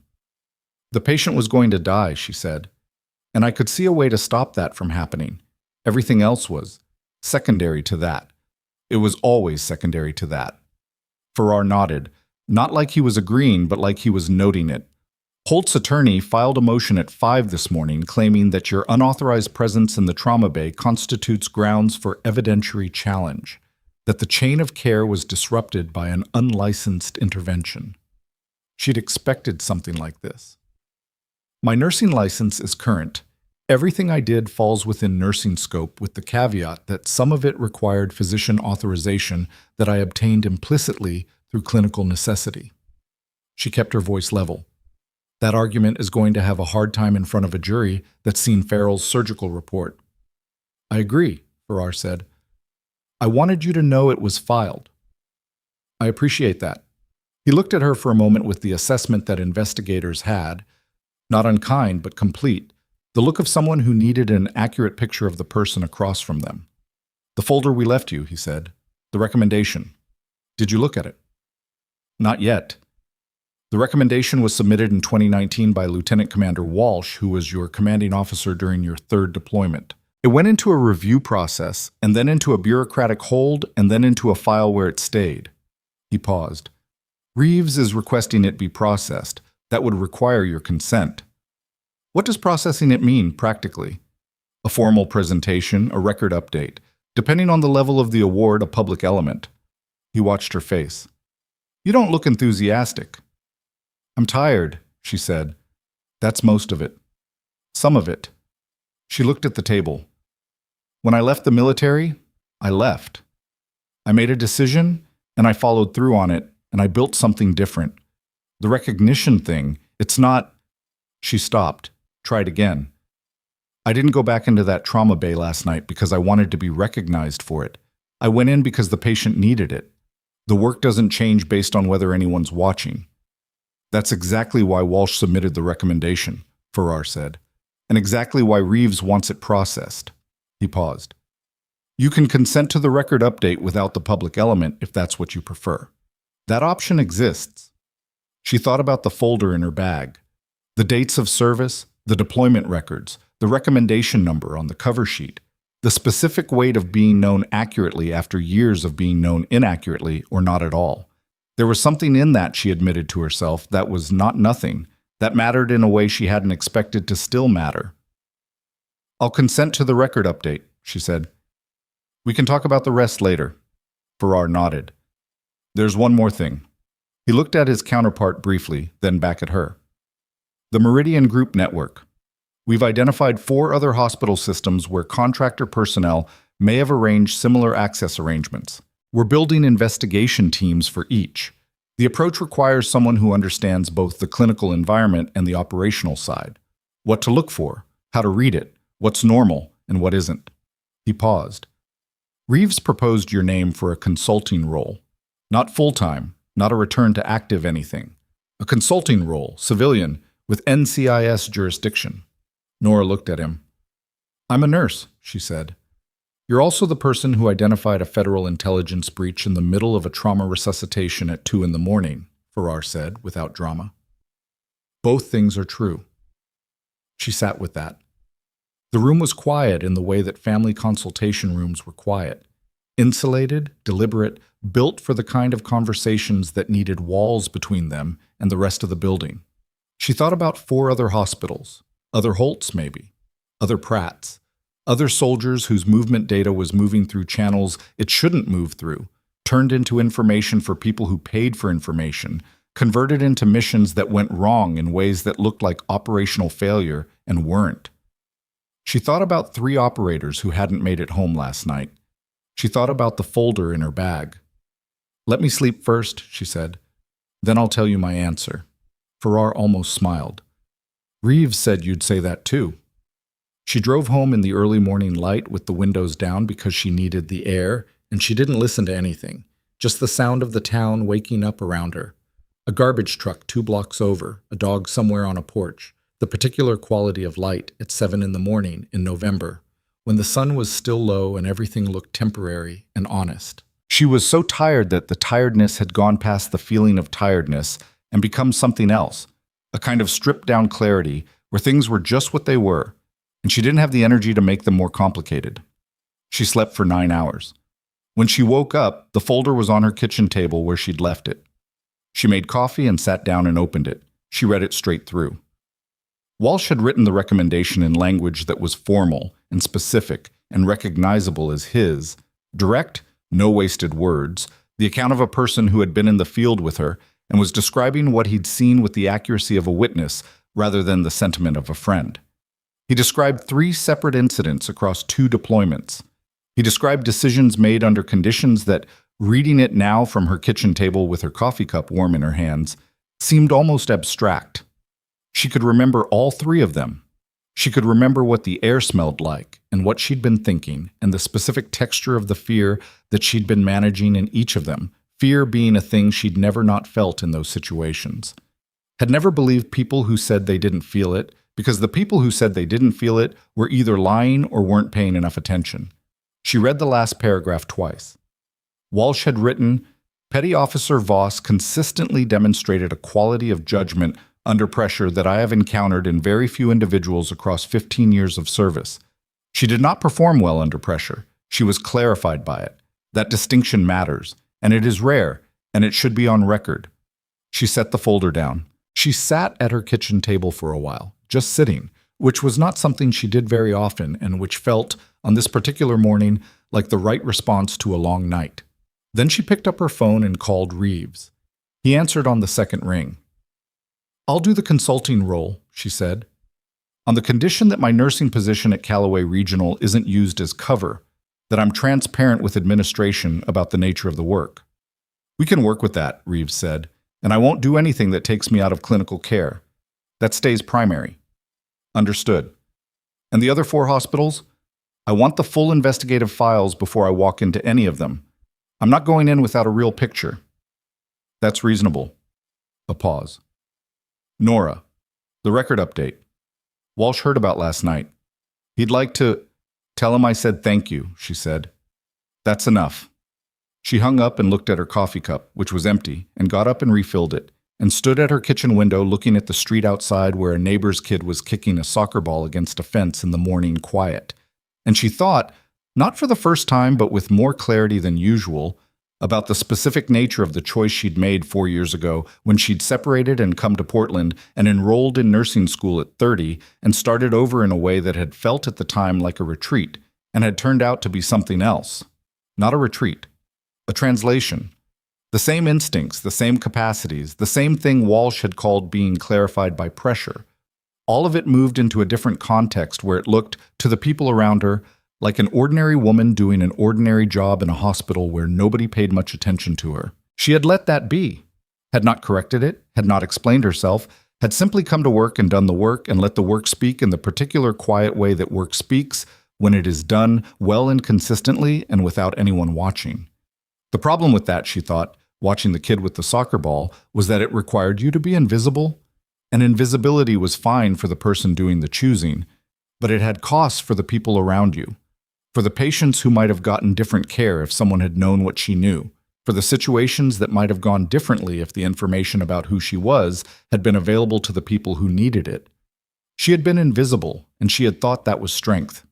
It was a kind of strength. It was also a kind of withholding, and she was honest enough with herself this morning to see both things at once. 3 weeks later, Marcus Holt was formally charged with obstruction of justice, unauthorized disclosure of protected health information, and conspiracy to commit espionage. The last charge, the one that had landed on a Tuesday afternoon in a federal court filing that Nora read about on her phone during a break in the hospital lounge, that turned his face from the familiar face of an irritating colleague into something else entirely, something legible and permanent. Douglas Pratt was charged separately. His cooperation with investigators had reduced some of what he faced, but not the charges that mattered: conspiracy and accessory to the deaths of 3 military personnel, charges that his lawyer was fighting, but that the relay footage made very hard to fight effectively because the relay footage was exactly what Wilder had said it was. 4 hours and 12 minutes of irrefutable record. The Meridian Group was dissolved by court order 6 weeks after that. The network Holt had participated in had 8 confirmed nodes across 5 states, most of them involving hospital systems with major trauma centers that handled military casualties. The investigation that Nora had agreed to consult on was larger than she'd understood when she'd said yes, and the size of it, once she had the files and could see the full shape, had sat with her for several days in the particular way that things sat with her when they were significant, not panicking her, not paralyzing her, but requiring to be understood properly before she could move through them. She moved through them. She went to the first hospital, in Tacoma, on a Thursday in December, with a file folder of her own and an NCIS badge that identified her as a civilian consultant and a cover story that was technically true. She walked into a hospital that didn't know her and went to work. She was good at that. At Calloway Regional, the administrative review of her conduct on the night of November 7th took 11 days. The board convened a panel that included the hospital's legal counsel, the night administrator Sandra Vale, Dr. Adeyes Kamara, and 2 external physician reviewers who had been brought in specifically because every internal physician with standing to review the case had a complicating connection to Holt. Nora attended the panel hearing on a Wednesday afternoon. She sat across a conference table from 6 people and answered their questions for 90 minutes. And when it was over, she went back to work on the floor while they deliberated because the deliberation was their job and the floor was hers, and she saw no reason to confuse the two. The finding came back 4 days later. No misconduct. Every clinical decision she had made was assessed as within the standard of care, with several of them specifically noted as demonstrating exceptional clinical acuity. The initial decision to approach Kodak was categorized as outside standard protocol and within the reasonable judgment of a licensed professional in an emergency scenario. The decision to re-enter the trauma bay despite Dr. Holt's instruction was reviewed against the patient outcome and found to be appropriate under emergency override principles. And then a finding that she hadn't expected, a formal commendation, entered into her employment record for the identification of the infiltrated I-5 line and the FAST exam findings, both of which the external reviewers noted had been directly responsible for Farrell's survival. Sandra Vale delivered the finding in person. She came to the medical surgical floor in the late afternoon, which was not the kind of thing that hospital administrators did, and asked Nora if she had a few minutes, and they stood in the family consultation room off the main corridor, not the one downstairs, a different one, with a window, and Vale handed her the printed finding and waited. Nora read it. "The board also voted to name you as the interim lead for trauma response training," Vale said, "which is currently a position that didn't exist. We're creating it." She paused, "Pending your willingness. What does it involve?" "Building a curriculum, using your background, both your nursing experience and your—" Vale stopped, chose her words. "Your previous experience. To build a training program for emergency nursing staff that addresses the specific gaps this situation exposed." She paused.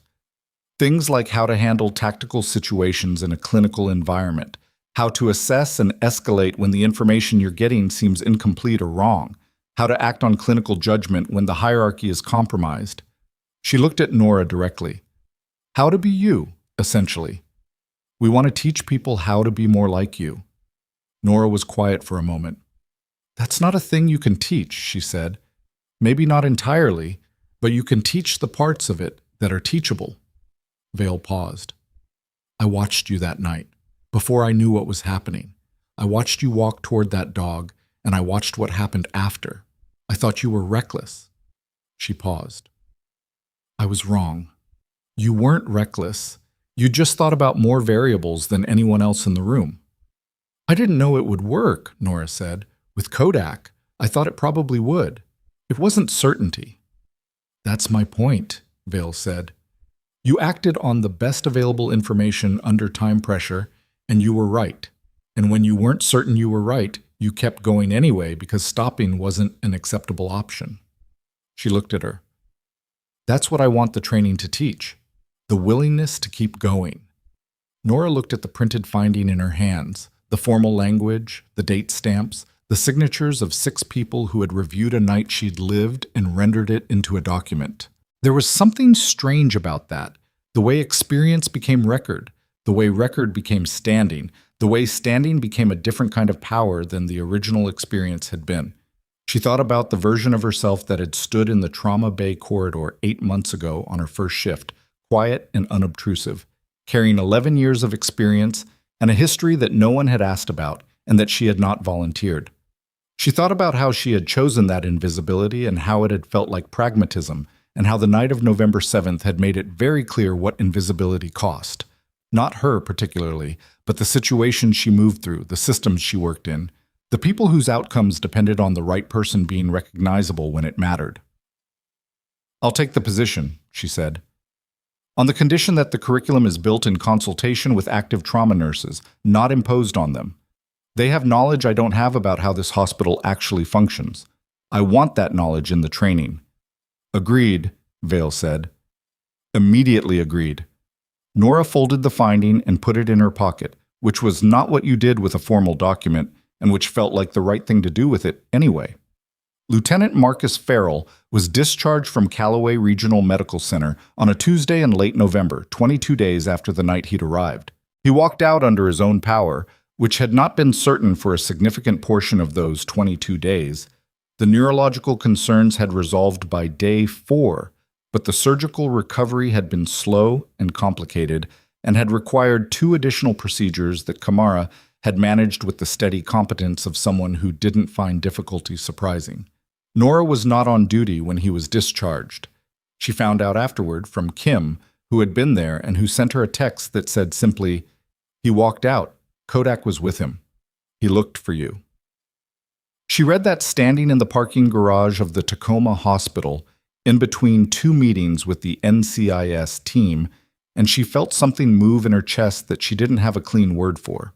Relief and grief and satisfaction and loss all occurring simultaneously in the way that feelings did when a situation was finally, conclusively over. She sent Kim a text back. Good. She went back into the hospital and back to work. 3 days after Farrell's discharge, she came in for a Tuesday afternoon shift and found Sergeant Aaron Wilder in the lobby. His arm was in a brace. The bite wound had in fact introduced a bacterial infection that had required a course of IV antibiotics, which she had told him was a possibility, and which he had handled with what she was coming to understand was his characteristic combination of practicality and irritation at his own body for not performing better. He was dressed in civilian clothes and had the look of someone who was in the middle of something and had made a detour. He handed her a sealed envelope. She looked at it. Her name was on the outside, handwritten, in the particular handwriting of someone who had been trained to write clearly and quickly. From Farrell, Wilder said. He asked me to bring it. He paused. He wanted to come himself. He's not quite... The leg is still... I know, she said. He said to tell you he remembered more than he should, given that he was unconscious most of the time. Wilder looked at her sideways. I don't know exactly what that means. I think I do, she said. Wilder nodded. He shifted his weight. He looked like he had more to say and wasn't sure how to say it, which was a quality she'd noticed in him before. Directness in operational contexts, awkwardness in the space between contexts. You told me to get my arm checked, he said finally. I did. You were right. I usually am about bite wounds, she said. He almost laughed. It was a brief, genuine thing, the kind of laugh that happened when someone was tired and something landed right. Then he said quietly, 3 of my people didn't come home, but the guys who survived are going to be okay. Reeves says the relay footage he said it was the most complete piece of evidence he'd seen in 15 years. She nodded. She didn't say anything because there wasn't anything to say that matched the weight of what he'd said, and adding words to it would have made it smaller. You kept Farrell alive long enough for it to matter, Wilder said. So did Kim, she said, and Kamara. I know. He paused. I'm just telling you what he wanted you to know. She looked at the envelope in her hand. Thank you for bringing it. He left. She went to the locker room and sat on the bench and opened the envelope there, alone, which felt like the right place for it. The letter was 3 paragraphs. The first paragraph was practical. He described what he remembered from the surgery night, which was more than people usually remembered from that state, fragmented impressions that he'd assembled into a sequence afterward. He mentioned Kodak specifically. He said the dog had been in the room when he regained consciousness, and that he'd known, from Kodak's demeanor, that whoever had been in charge of the situation had been someone the dog trusted, which meant someone Farrell trusted by extension. The second paragraph described what he'd been told by Wilder and Reeves and Kamara about the night. He wrote about the relay footage with a specificity that told her he'd been briefed in full, and he wrote about the 3 operators who hadn't made it home with a directness that didn't soften it or dress it up. He wrote, their names are being said in the right places now. They will be known for what happened to them, not for a mission report that lied about it. That mattered, he wrote, more than he could put in a letter. The third paragraph was shorter than the other 2. He wrote, I've been told several versions of what you are. Combat rescue medic, nursing professional, federal consultant. None of those categories seem like they're sufficient for what you actually did, which I think is probably a familiar frustration. The categories always run out before the person does. What I know is that you stayed when it would have been much easier to leave. You made decisions that nobody had authorized you to make. You were right about all of them. I don't have a word for what that is exactly, but I know what it cost and I don't intend to let that go unacknowledged. Whatever you decide to do next, you should know that the things you're capable of are not ordinary. I don't think you need me to tell you that, but sometimes it matters to hear it from someone who was on the table. She folded the letter. She sat on the bench in the locker room for a few minutes, doing nothing, just being in the quiet. Then she stood up, changed into her scrubs, and went to work. She was on the trauma floor by 3 that afternoon, and by 3:15 she was in the middle of an intake assessment on a 47-year-old woman who had come in with chest pain that presented atypically, not the crushing central presentation that people expected, but a diffuse discomfort and jaw ache and fatigue that had been going on for 2 days and that the woman had been telling herself was stress. Nora listened to the description, watched the woman's face, and ordered an EKG before the attending had arrived. When the attending arrived, Dr. Lena Park, who had been on staff at Calloway for 3 years, and who was sharp and unhurried and did not remind Nora of Holt in any particular way, which was a quality she had come to appreciate more than she'd expected. She looked at the EKG result that Nora had printed and placed on the chart and looked at Nora. Good catch, she said. It didn't look typical, Nora said. I wanted to have the strip when you arrived. You flagged it fast. Park paused. How long have you been in emergency nursing? 8 months in trauma. Before that, med-surg. She paused. Before that, other things. Park looked at her with the brief, assessing look of someone deciding how much of a question to ask. She decided on, the overnight a few weeks ago. You were here for that. Yes. I read the panel finding. Park picked up the chart. I also read the case report Kamara filed, the FAST findings, the tracheal deviation. She paused. She doesn't write that kind of detail about a colleague's assessment unless she means it. Nora said nothing. I'm just saying, Park said, that if you ever want to expand your scope, if there's a trajectory you're interested in, there are formal pathways, and people who would back that. She left it there and moved into the exam room, which was the right thing to do, and Nora appreciated that she'd left it there. She stood in the corridor for a moment.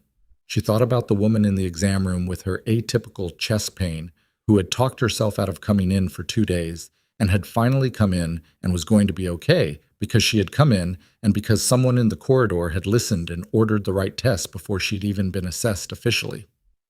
She thought about the unremarkable quality of that sequence, the listening, the ordering, the strip on the chart, and how it was the same quality as everything else she'd done in her career, from the helicopters to the hospital corridors, regardless of what it looked like from the outside.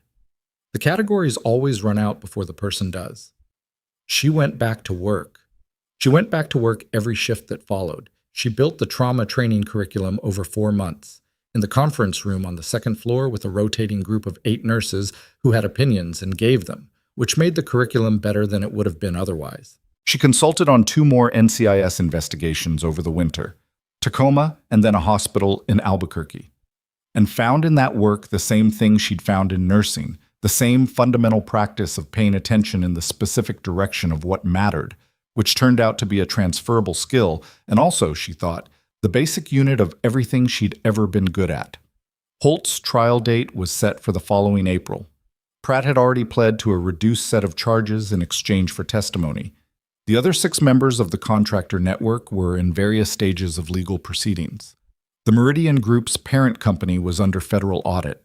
The things that needed to happen were happening, through the slow machinery of a legal system that was imperfect and overloaded and ultimately functional in the way that imperfect, overloaded things could be functional when the evidence was clear.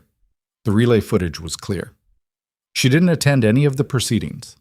She was called as a witness for one pretrial deposition in March, and she gave her account cleanly and under oath and went back to her shift afterward.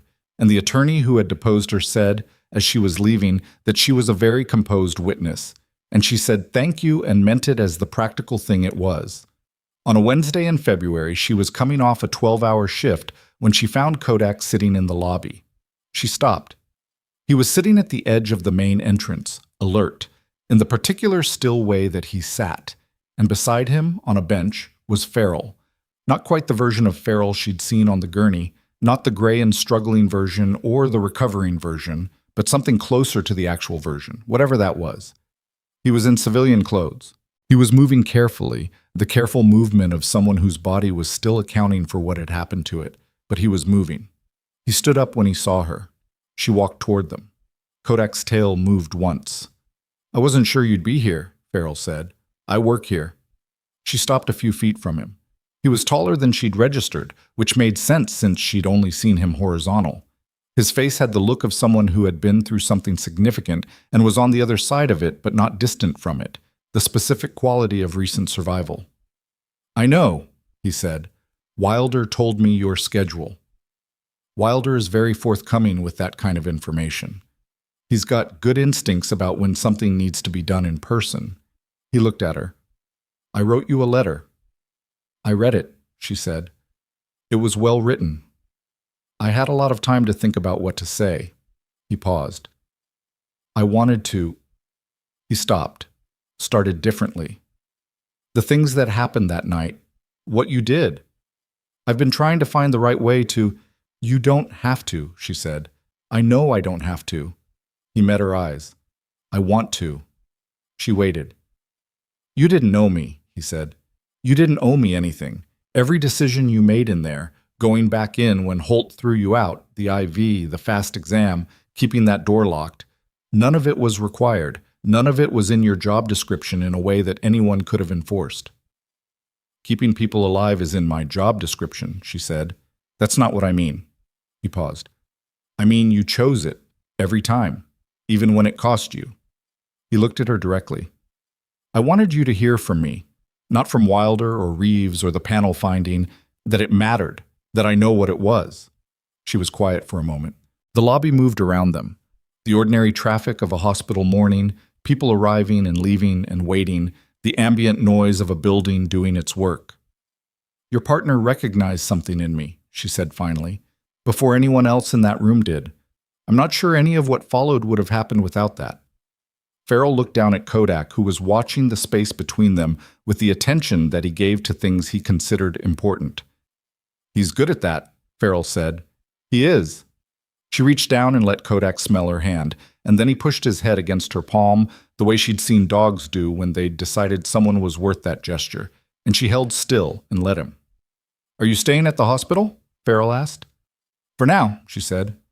"And other things as well." She looked at him. "You?" "Back to the teams eventually." He paused. "When the leg is right." "That'll take longer than you want it to." "So I've been told." Something in his expression shifted. Briefly, the particular look of a person who had been through enough to know that eventually was real, and not just a word people said to manage the present. "Reeves told me about the consulting, the other hospitals. He talks a lot for a commander." "He does." Farrell paused. "It's good work. What you're doing." "It's necessary work," she said, which is usually the same thing. He held out his hand. She shook it. The specific, unhurried handshake of two people who had been on opposite ends of a very bad night and had both come out of it, which was not nothing, which was in fact something quite particular. Kodak stood up and leaned against Farrell's leg, the signal that he was ready to move. And Farrell looked at her one more time with the expression of someone who had said what he'd come to say and knew it. "Take care of yourself," he said. "You too," she said. She watched them walk out through the main entrance, Farrell moving with the careful confidence of a person relearning the ordinary act of walking, Kodak steady at his side. The automatic doors opened and the February air came in for a moment, cold and bright, and then the doors closed and they were gone and the lobby was the lobby again. She stood there for a moment in the middle of it. She thought about the faded teal scrubs she'd been wearing that night, the ones that had been through too many washes, the ones that nobody looked at twice. She was wearing different ones now. They had the same quality of being worn in. She had the same quality of being exactly where she was, no more visible than necessary, doing the work. The difference was that she understood now what the work cost, not as an abstraction, but as a lived thing, specific and accountable. She understood what it cost to not be seen, what slipped through the cracks, what went unnoticed, what didn't get caught in time. She understood that the quietness she'd chosen was not the same as the quietness that was chosen for you, and that those two things had different outcomes, and she was responsible for knowing which one she was living. She went back upstairs. There were patients, there were charts, there was a curriculum meeting at 2 that she needed to prepare for. There was a woman she'd flagged yesterday whose follow-up labs would be back this afternoon, and the labs would either confirm what she thought or they wouldn't, and either way she needed to be there when they came in. There was work. There was always work, and she had learned a long time ago, in helicopters, in field stations, in corridors, in the unremarkable hours of ordinary shifts, that work was not what you did instead of living.